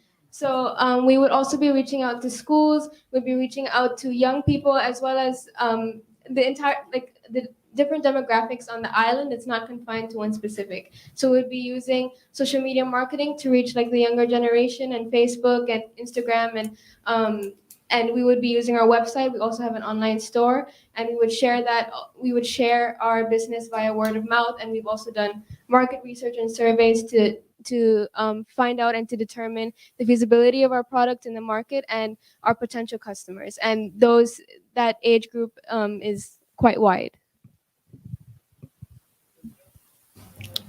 Tina? Great presentation. So we keep talking about who our target audience is, right? But my question is going to be a little bit different. Who are you competing with? Who is producing something like this already? Is it in the market already, or is this something completely innovative? So as far as research goes, our competitors aren't based here. They're based in like larger countries, but they don't provide what we're providing in our price range, right? So they have jackets with far advanced technologies with different features, which may not even be necessary for people like us. And so as far as competitors go, I say we have upper hand in the price range, and with the features that we include, which is safety and security, comfort, and inventory. And one additional feature is that our jacket is discreet, where no one can expect you from, with one press of this jacket, you'll be able to reach your emergency contact, emergency services. With Apple Watches and other phones, it'll be like obvious and not discreet as possible. Yes, and in addition to that, we've also done our research for different companies, and we found out like companies like Levi's and another international company has jackets like this, as Siddharth mentioned, that have all of these like 25 different features, and they're like for 5,000 or even like $10,000, and no ordinary person is going to invest in that for everyday use. The difference between us and them is that you can use our jacket every day according to the weather conditions, and it provides you with the safety, security, and also comfort, which everybody wants and looks for in a jacket. And with the technology, with like the competitors, our competitors aren't necessarily jackets or like people that are making the same product as us. They're more like replaceable items, like you can buy all of these things together and combine them, but that, again, as Siddharth mentioned, would not be in the price range that we're offering it in. Team Smart Hacks, thank you. Thank you.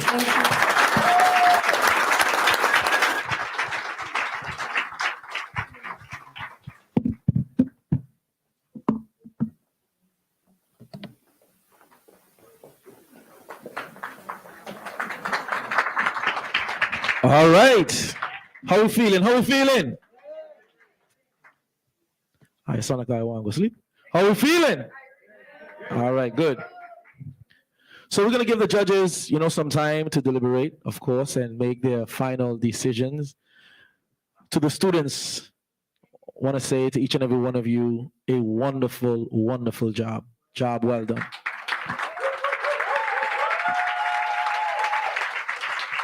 No matter what the results, I believe the Honorable Prime Minister mentioned you are all winners. Please keep that in mind. All right.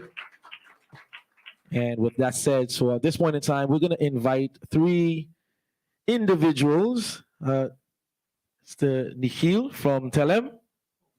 Yes. As well as Edsel Gums and Lentworth. Yeah, that this I'm just told. I was delegated. So apparently, Ife is in the back. He's like, where's Ife? So now the one thing, are they going to be asked questions or are they going to ask the questions? Okay, they're going to ask questions to the teams, to any team that you may like. All right? I'm just giving you the mic. Rock, paper, scissors, retort. I don't know. Let me run back through, the thoughts of what I was looking at. Did you know that you were going to be invited to the? No. No. I'm okay with it. All right. So I will point out the teams for you guys. So first we have the Honest Cookie guys from St. Maarten Academy, and their target audience was those who are looking for healthy alternatives for snacks. Yeah, those who have dietary restrictions. They have cookies for you to try. I think the question So- is based on the taste, though. So, yeah, any questions? Yes, any financial pointers? They were targeting 400 cookies per month and looking to make sales of 2,300 guilders for the month and of 2,000 guilders expenses per month, if I remember correctly. You're paying attention. Yeah, man. I remember the first sample of the cookies that I received a couple of weeks back. Was there a change because the good You thing, want to taste? You want a the new good taste? thing is that right after the taste, I had to fill out like a form, and they immediately evaluated what I thought of the cookie. Okay. Right. So and what I never saw, what I didn't see. I don't eat chocolate, so you got me a chocolate cookie. This is a chocolate one. Yeah. And I love the packaging also. But I think what you can do, I think you need to get to more than 400 cookies. Yes. And the advice I gave you, I remember, is if these are healthy cookies, but if they're also the most delicious cookies out there, the health part is just an additional benefit. Yeah. Right. And you don't even have to compete with, what did I say? Subway. The cookies are good though, but if your cookies are better than Subway. Yeah. Everybody's gonna run to you anyway, Yeah. and the health benefit is just gonna be an addition. So I'm just gonna taste this right now. Yeah, I think you could do more than 400 per month as well. I think you could do 400 per week. 400. Here's a breakdown. 400 cookies per month is about 13 cookies per day. I know you could sell more than 13 cookies per day in your class, much less your school, and then if you go wider. So it's a very modest start, but I think you could. I know you have. If they get the funds, they will up the target. They need a bigger kitchen. All right. No, so I also would rather to make more of a comment than to say a question, because what I've noticed, and not only today, but what has been an issue pertaining to, let me start out by saying my background is in finance. So I offer business loans. So persons do have to come to me in light with these kind of pitches in order to be financed. But what we lack, I would say, as a cultural community is we tend to gear our presentations more to the person that will be buying from us, so our customers, versus the investor themselves, who would like to hear more about the type of money or how they would be repaid. So I'm hearing the amount that we are looking for, but I don't think we are explaining how the investor would get back that return on their investment. So it's more, then I could have asked this same question to all or most of the teams, because I think that in that aspect, I was lacking a bit of information Return to on say investment. if I could invest. I would definitely be a customer based on, most of the presentations, but as an investor, I would have to ask more questions down Something the financial for end. all the teams to think about. Yep. All right. Want to buy more time? All right. So we have Team Brave behind them from Learning Unlimited School, and their presentation was a mental health and wellness app / card game. And they had 3 different levels to the questions. They're conversation starters for families and friends to be able to open up to each other. Yes, I did think on something down the lines with the cards, because while listening, it sounded like the target was mainly the younger crowd trying to express themselves to a parent figure or so. So, and it's funny that when you refer to any sales to younger crowds or children, they are not the ones with the money. Yes. The parent is actually who you are targeting. Mhm. So, when it comes to convincing then your parent to say, hey, this is the cool thing, or this is something that we should buy, how then are you going to convince the student or the youth to, because remember, the issue is that they have an issue expressing themselves. So how are you going to mention to the parent figure the reason you're actually trying to buy this item and what it does, down those lines. So I did think about that while they were presenting. All right. Something more for Team Brave to think about. Yeah. You have a comment for Team Brave too? Yes, why not? All right. Well, since I'm working for a technology company, I always try to envision, okay, so what can we as a technology provider do for you as a potential company? The moment we can assist, and I mean that from the bottom of my heart for all of you, we have a great platform. We have 11,000 followers. Everybody can watch us online and also via TV15. If we can help broaden the scope, if we can assist and say to our 11,000 Facebook followers, hey, there is something new, just ask and we will provide it to you. And it doesn't cost you anything. Good. That is quite a commitment, and it's recorded. So yeah, proof. Speaking of technology, we have smart hacks, who are the life jacks or the jacket. And something I didn't hear in this presentation, but you said that this is just your starter product. Previously, you will be working on other products, correct? Yeah. So they have other products along the similar line of smart hacks that they would be working on. Yes. So I take technology feedback. Yes, I think it's a wonderful idea. I also believe that instead of just selling the jackets and the technology, there will also be a market to rent it for daily visitors who say, yes, I'm going to do a hiking trail here on St. Maarten. I want to feel safe for the day. So I think there's a potential market there. And also Mr. Carty, who used to be my CEO in a previous life. He makes a good point. Yeah, In a previous life. we, yeah, we still like each other.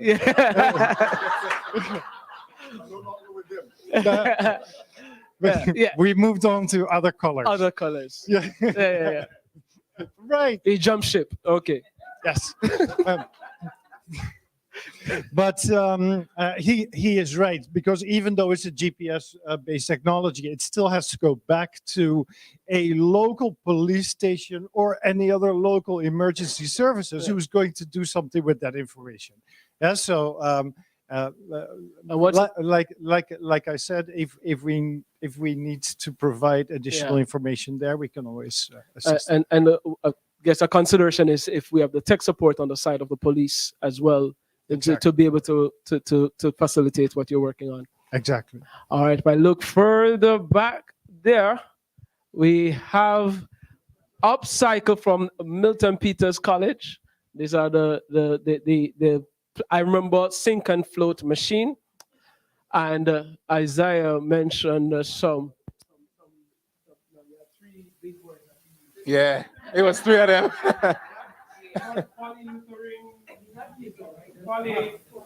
Polypropylene, poly something, and some other pop and stuff. Yeah, so any advice for the recyclers, for upcyclers? Switch, no, but then you're responding. I'm just asking. Yes. No, still one for St. Dominic, I think it was. I was also thinking down with the line of the jackets. One of my thoughts while you were presenting is, the climate that we are in St. Maarten. It made me wonder what type of material the jacket is made of, because my first thought is that I'm going to burn inside of the jacket. Yeah.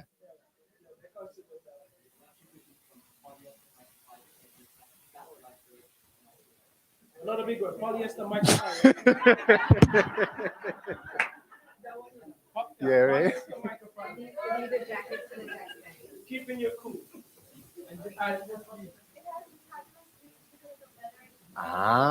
There we go. There we go.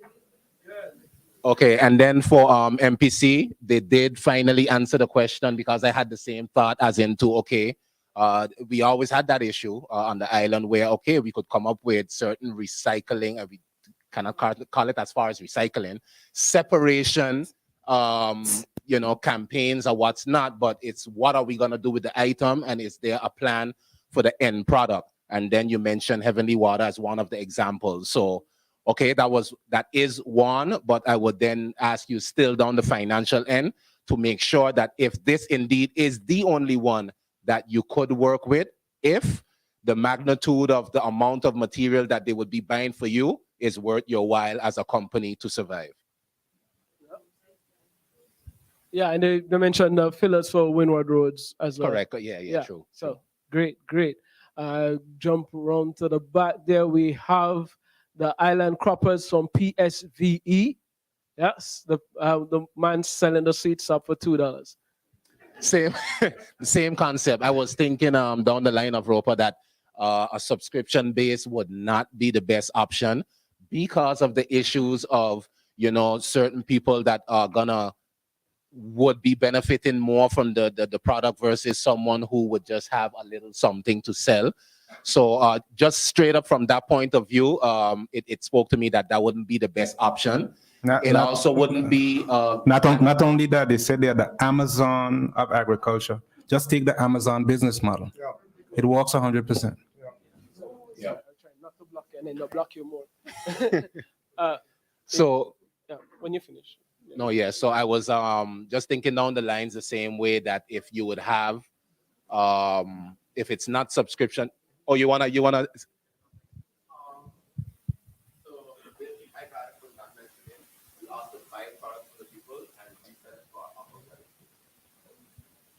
which I think that was one of the questions asking about the margin that you would make, but Yeah. they didn't answer. They didn't specify on That that. to be worked out. Yeah.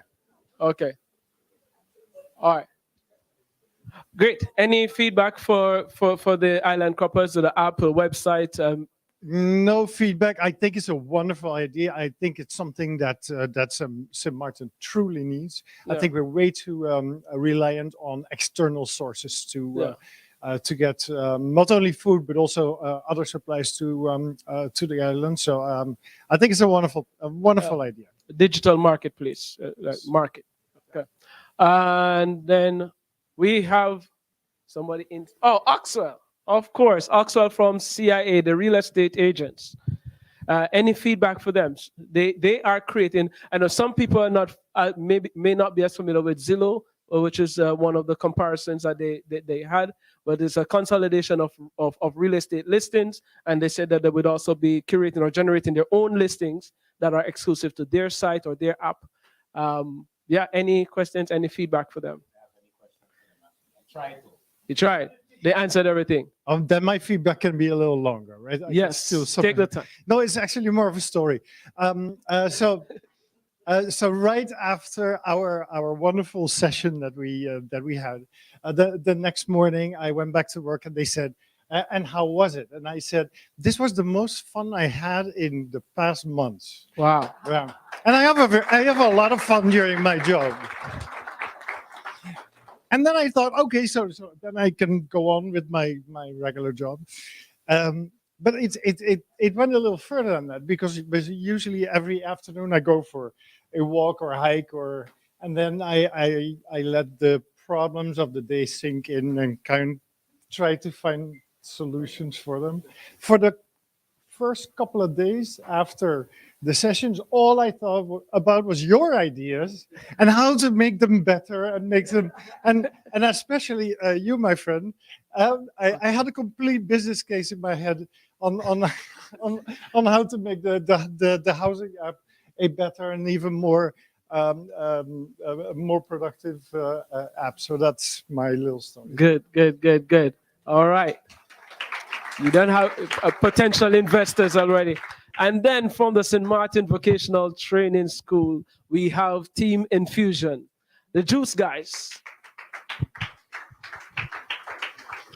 Yes, still it was down the line, and as they know, because they mentioned that they would and could do some more research down with the numbers. Yes.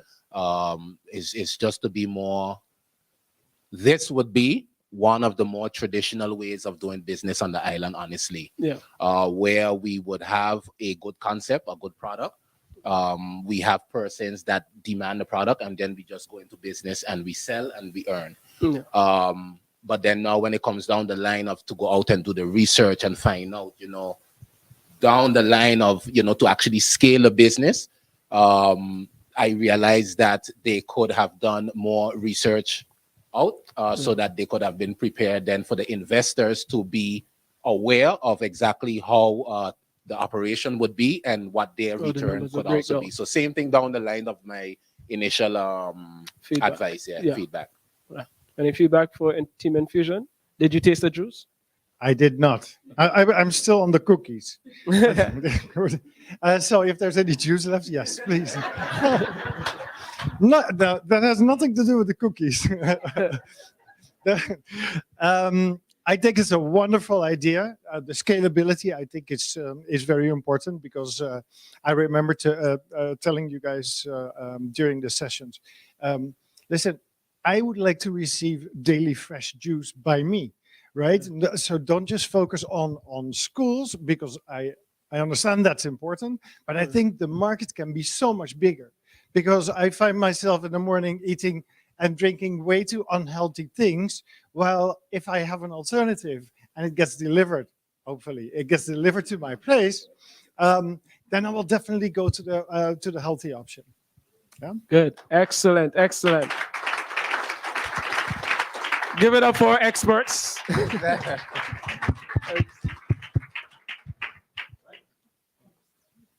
Thank you very much.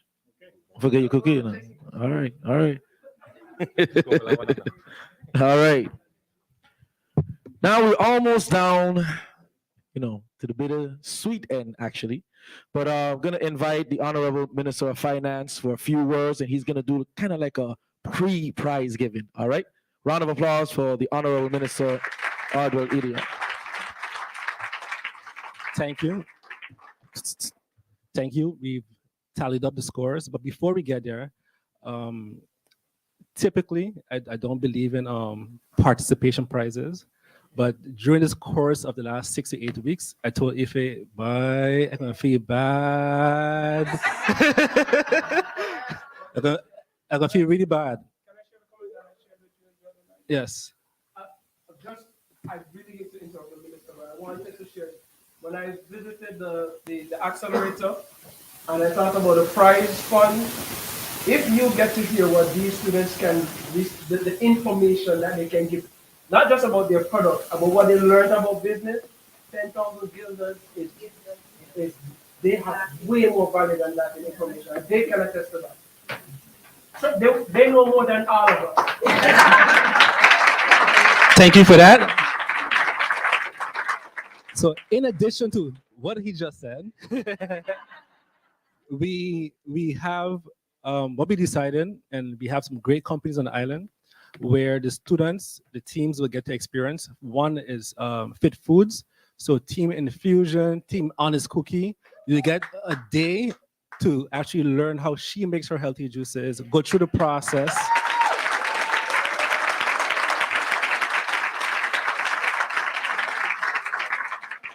Team Honest Cookie, the same. You get to go through the process of how to make a cookie and so forth, and maybe come up with your own special cookie at Fit Foods.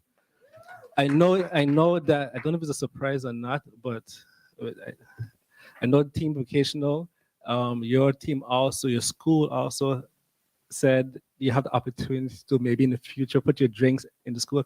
Okay, in the school. The real estate team, you get to also hang out with a real estate company for the day, ask your questions, help develop your app. The other teams with the apps, Computech will allow you also to come with them, see how an app is developed, get information and so forth to help build and develop your app in the future. Missing anyone? No, I think we covered all of them. Island Cropping is also Upcycle. Yes, Upcycle. I didn't finalize my conversation, but Team Meadowlands also, you get to visit them for the day, go through the whole process of recycling and so forth. So every team has some type of prize that actually helps build your company even further than today. Thank you.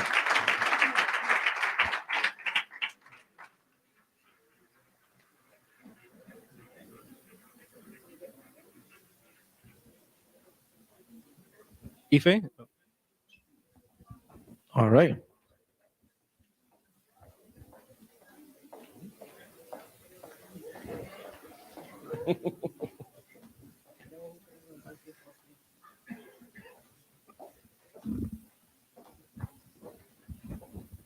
So, you had a big job on your hands. And I know they didn't make it easy on you.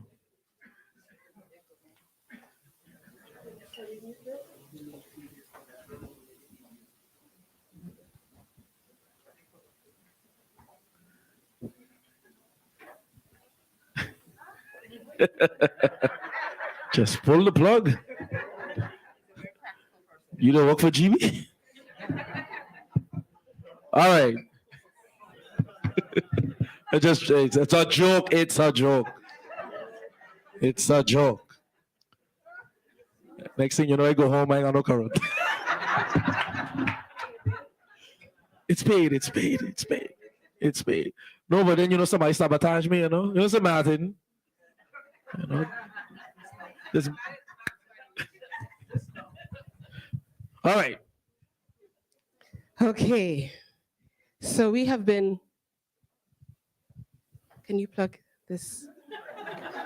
The team in the back is pointing to me and I can't do everything at the same time. Thank you so much. Can we give the team an extraordinary round of applause?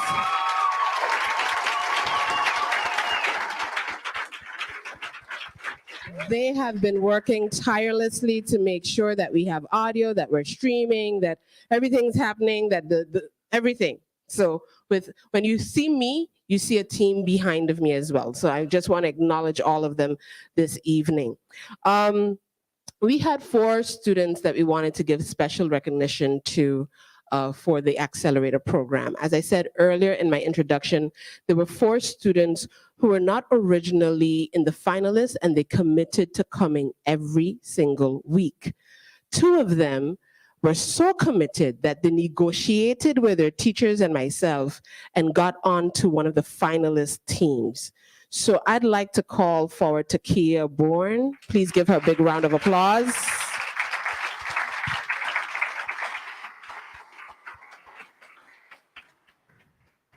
And Lanisha Webster.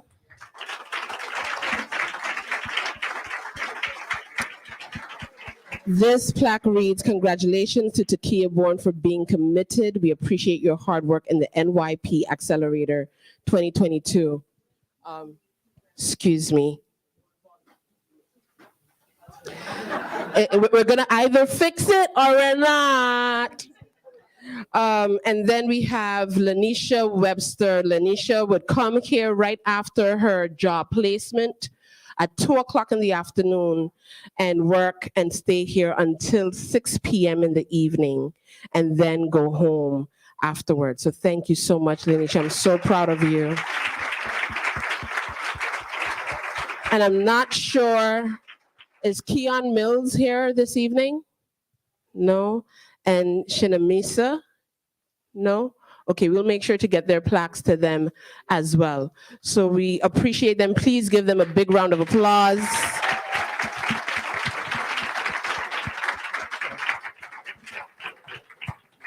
Okay, so now we're ready for the crowd favorite. And so we use a tool called Mentimeter. We had over 2,663 votes come in this evening. Okay, so yes, give Sir Maarten a big round of applause.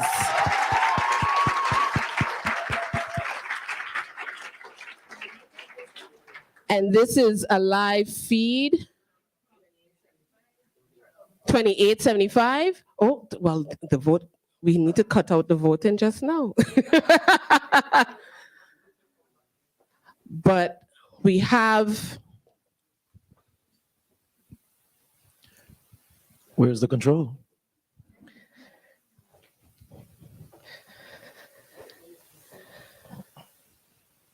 If there's volume, what we'll do is we'll go ahead and show it here. No, not yet. Just go ahead and plug it in. And Sam, if you could just press enter so that everybody could see what the live count is. Is it showing up on my computer?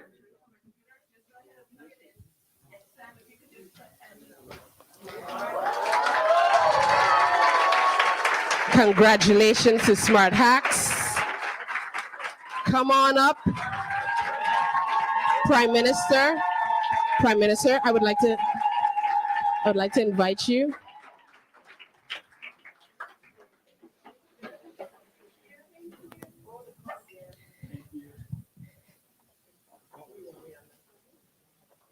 Go over here. And if you can have our photographers.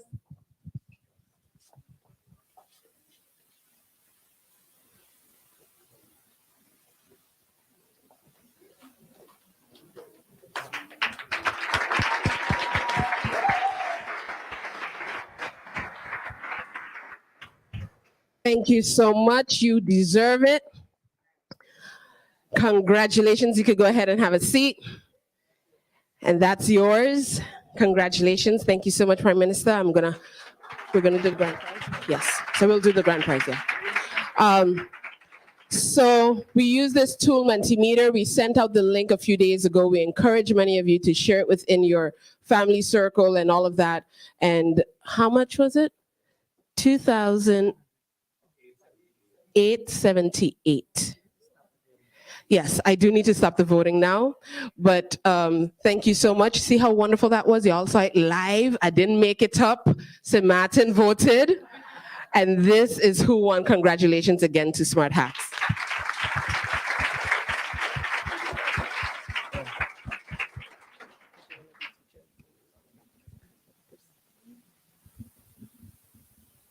We normally do this, we get up here and start looking at each other like, oh, what are we doing? What's next?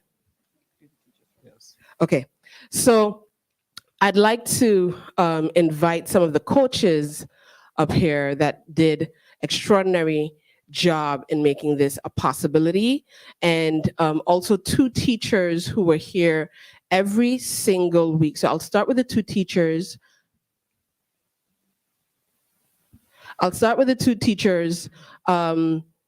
Miss Lindsay Spencer from CIA and also Miss Fleming from MPC.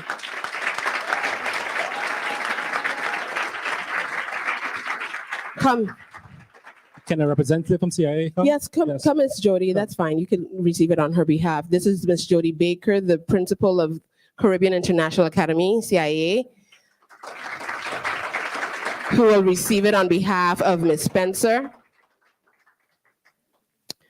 And so if you would just join us here, we just wanted to give you a token of our appreciation. You guys came every single week. And for CIA, that meant Kupakoi, and in Kupakoi traffic at 6 o'clock, and still be here bringing the kids. So thank you so much. You are so committed, and we appreciate you.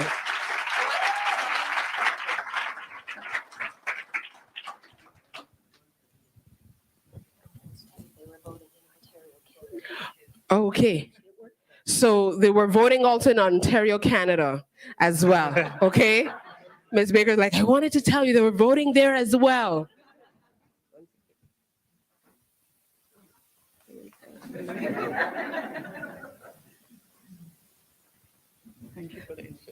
Thank you. Thank you. Please give them a big round of applause.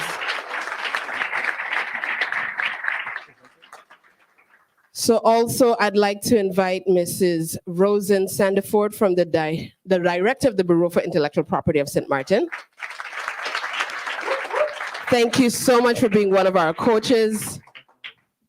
And in fact, let me invite all of those that are here this evening. Sabrina, Michiel, am I missing anyone? Fiel.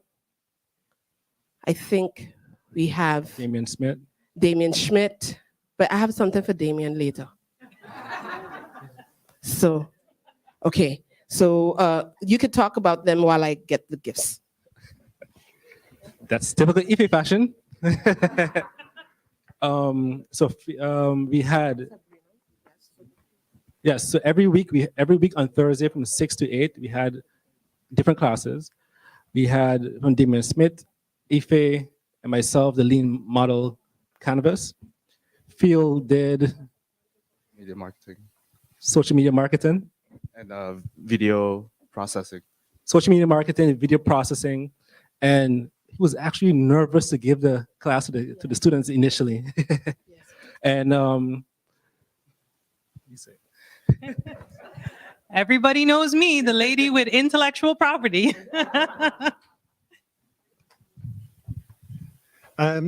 That evening we were talking about customers, who customers are, how to identify them, and how to change your products and services to better service your customers and to be a more successful company. And on that same evening, we talk about data and how to use data to understand your customers as well. so, again, thank you to the mentors. We will not be able to do this without you. And I'm looking at Ife. We'll take a quick picture.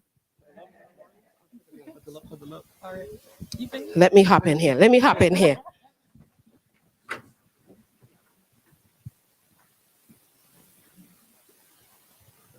Thank you, guys. Thank you. Thank you so much. Okay. So now, for the time that we've all been waiting for, we do have some other thank yous, but we don't want to delay this particular point, although I would have left it for the last, but the minister has spoken. So, and so I'll go ahead and allow him to, you know who it is, right? No? Oh, I'm the only one here who knows who it is? Oh, the pressure. The pressure. Drum roll, please. Yes. And the winner, the grand prize winner of the first ever National Youth Pitch Competition is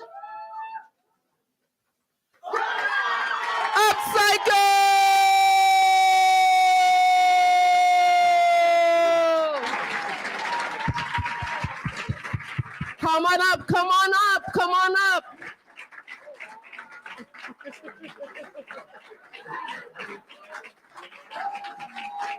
You deserve it. Hold it. Congratulations. Also part of this was not just the accelerator, there were office hours as well that they could go ahead and ask questions. Do you guys want to say anything? Shout out to Rani and Kadrian for helping us with the financials and doing research on the company. Yeah, that's it. Oh, and Miss Fleming. Thank you, Miss Fleming. We love you.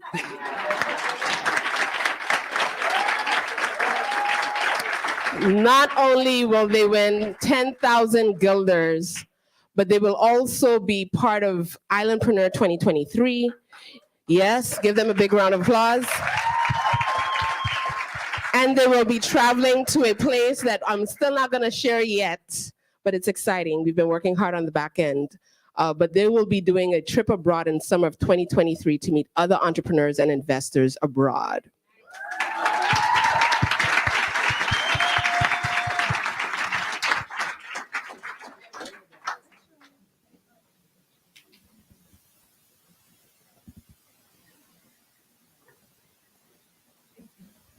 Okay, Prime Minister.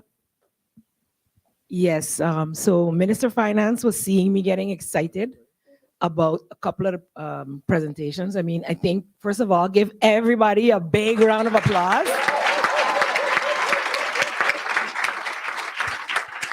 From the traditional food-based, infusion and the healthy cookie to the innovative, the jackets and everything else.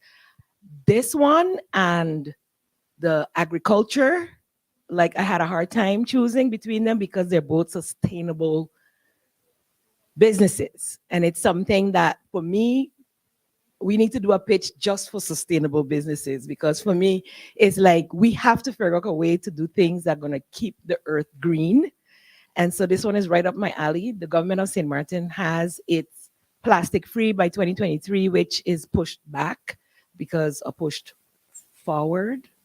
It's not going to end by 23 based on whole COVID pandemic. And so I would like to collaborate with Upcycle from a government perspective, whether they had one or not.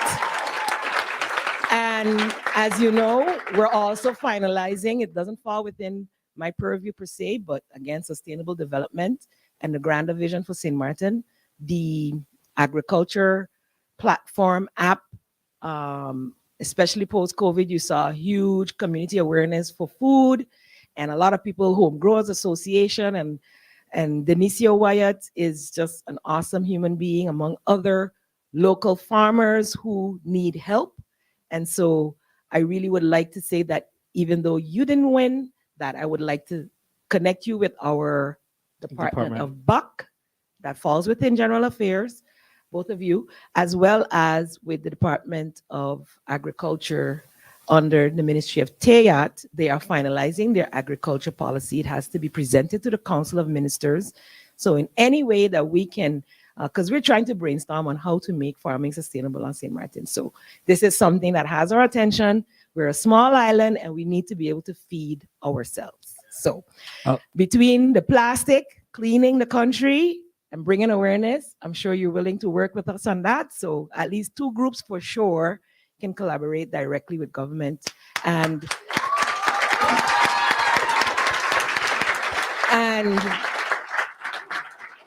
the food producers who want to sell to the schools. Like I said before, bring your pitch now to a school perspective, and like Michiel said, bring it to government businesses. We've had vendors in here selling Coke, so I would prefer to have a healthy option as well, Coca-Cola. And I don't want to take over everything, but I do have to leave for another event because I think this week or these past few weeks has been awesome in terms of St. Maarten's athletes, artists, and entrepreneurs getting the light shine on them. And I'm super, super proud to be here at a time like this. I'm inspired today. Are you? PM, before you leave, we also want And I to know who they for. Like amazing. PM, also before you leave the stage, I just want to also announce that the difference between the winner and the second place is Island Cropping. It was 2 points. So, and actually all of the scores were very, very tight. Very, very tight. Okay. Wow. Give that another round of applause. So if we don't walk away from this dream, none of you, we don't walk away from this dream. We just look for more opportunities. I have to figure out whether ESP is allowed for the youth or do they have to partner with an adult? Like we need to figure out what to do because there's opportunities for funding, right? Up to 70%, 60? 65% grants, people. Come with your good business plan. See Etzel stand up. He's one of them. And Julissa? No? Julissa at the NRPB, which manages our trust fund. Thank you, thank you, thank you for the opportunity to be inspired by you this afternoon. To all the parents and teachers, all the mentors, continue to do the great work you're doing. This couldn't be possible without you. And congratulations, Minfin.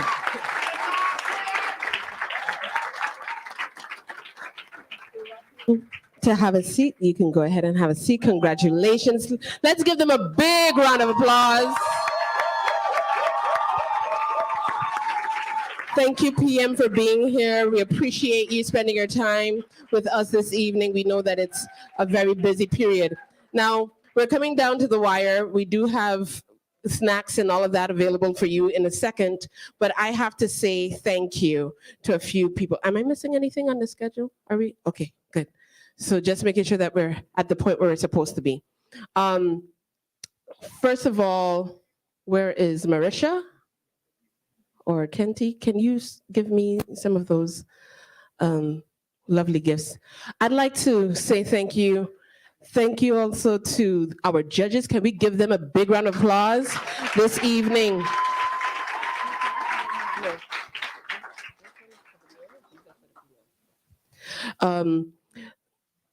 We appreciate them. They could have been doing anything else on a Sunday afternoon. In fact, all of you could have been doing anything else on a Sunday afternoon.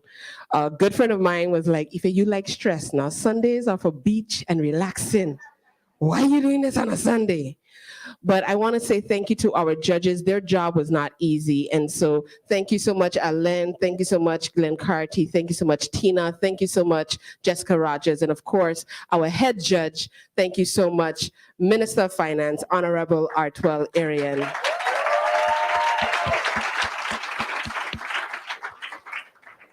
I'd like to call up a special person who has been a part of this from its inception.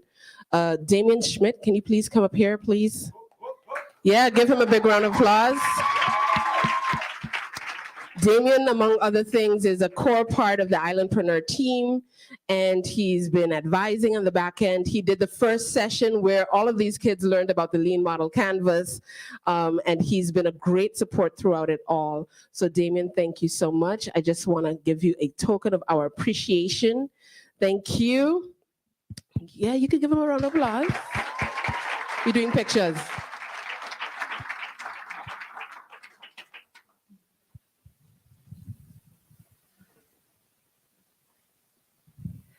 And also the Minister of Finance. This whole year could not have been possible without the Minister of Finance, to be honest. His vision to see this place go to the next level, his commitment to what he says yes is yes and yes, there's no backing down on that yes, and how he has been so committed to this entire process, including during budget week, to be here for the accelerator with the young people. Minister, thank you so, so, so very much.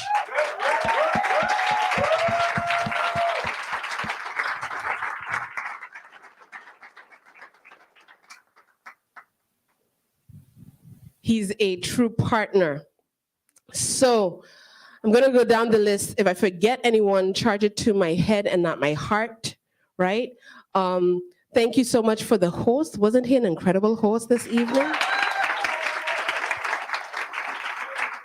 I called Verse. I said, Verse, I want to do something crazy. I want to do a national youth pitch competition. And he was like, I'm there. And then I said, but don't we have to like talk and do more? He's like, nah, easy. I'm there. So thank you so much. You've done an amazing job. Thank you to Kenty Lichtenberg for the amazing social media push that she's been doing. And also to Crystal, who's in the back, Crystal James, thank you so much. Samuel, part of the digital team. Mad Skills Production, all of them that have these cameras and a whole production in the back, that's Mad Skills Production, so give them a huge round of applause. Alvin Prescott Photography, thank you so much. Yes, go ahead, give them a big, yeah. I haven't forgot Julia. Julia, special thank you to Julia, because Julia also filmed about 70% of our accelerator. So thank you for being there then. Thank you for being here now. Thank you to all of our amazing coaches. Also a special additional thank you to Fiel, because he's also and his team done incredible filming of the accelerator program and pictures as well. Thank you so much. Thank you to our partners, Minister of Finance, Telem. We couldn't do it without Telem. We couldn't be connected to nobody if Telem wasn't around. But also TV15, big shout out to them. They came on board and have aired it for free. So if you are on TV15, you could see it for free. Yes, give them a big round of applause. To members of parliament and their support staff, Garrick Richardson, thank you so much for being here as well. To our ministers, to our COM, to our teachers, to our parents, and definitely to our students. Big shout out to the students. Thank you, Giamara, for being amazing. International Youth Exchange Program winner of 2021, who did the keynote. Wasn't she amazing? Thank you to Marisha for just putting up with your girl for the past 2 weeks. Thank you, I appreciate it. And of course, thank you to the governor. You could have been anywhere else this afternoon. I appreciate you and Captain for being here. Thank you so much. Thank you to our streaming audiences and all of the cabinet members and anyone who has supported this in any way. Again, if I'm forgetting you, charge it to my head and not my heart. This has been an extraordinary experience. It has been more than 2 months in the making, and so we're here. Congratulations, Smart Hacks, for being the crowd favorite winner. And congratulations to Upcycle. You go ahead and close. So thank you to our, did I say streaming audiences? Okay, good. So I'm done with the thank yous for now, but I really do appreciate every single one of you in here. You have made this a huge success. So please give yourselves a big round of applause. All right.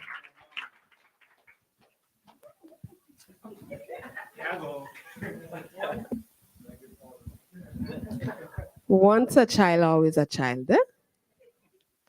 And Mr. Cartier is absolutely correct, because the woman you see here would not be possible with the woman who went before me and birthed me. So let us give my mother a huge round of applause.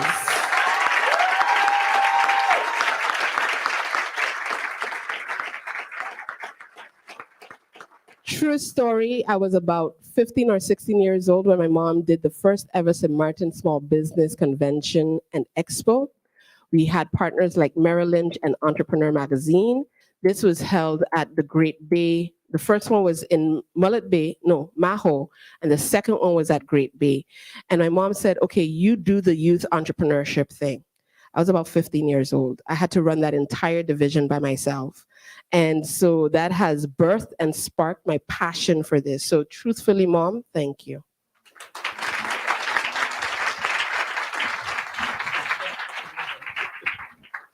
All right, with that said, now I don't know if Ife chose this date because it's World Children's Day, right? So maybe you chose that date on purpose? Coincidence? Right? Also, right? But nevertheless, please give Ife, Dr. Ife Badajo, a huge round of applause. And again, congratulations to all the kids. You are not only the future, but you are the present. Please keep that in mind. All right? Please stand, because His Excellency, the Governor, has to leave at this moment. Have a good evening.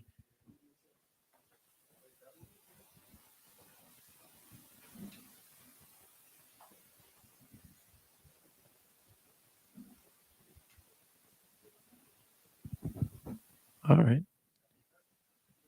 You may be seated. All right. With that said, as Ife mentioned, we got some light snacks and refreshments for everyone. So I want to thank the parents. The parents, you don't get enough credit sometimes, right? Can we get a round of applause for the parents? You know, because it's not easy being a parent. I mean, you know, you could have a child, but to be present every single day. Let me tell you. So, real quick story, right, before I leave you guys go, right? So, you know, me and my child's mom, you know, we're separated a while. So, you know, I have the child, you know, I pick him up every day and I drop him off. He sleeps over 1 or 2 nights and he goes home. And, you know, we went on vacation and it was fun. And then he goes home. So then earlier this year, after the school year began, I was like, you know what? Let me take him 2 weeks. Solo. Day 1, I'm up early. Yeah, lunch kit, feed him. Here we go. By Thursday, I was like, I gotta forgive all the mothers in the world. On behalf of all the men, I am sorry. That 6 o'clock shift, it ain't easy because you gotta pack the lunch kit and feed them and get them to school and pick them. I am sorry. On behalf of all the men in the world, I am sorry. All right? And I think we're going to do a challenge, right? We're going to do like a 1-week challenge. Dads only. I challenge you, dads only. I pity you, gentlemen, and have 2-3 kids. Good luck.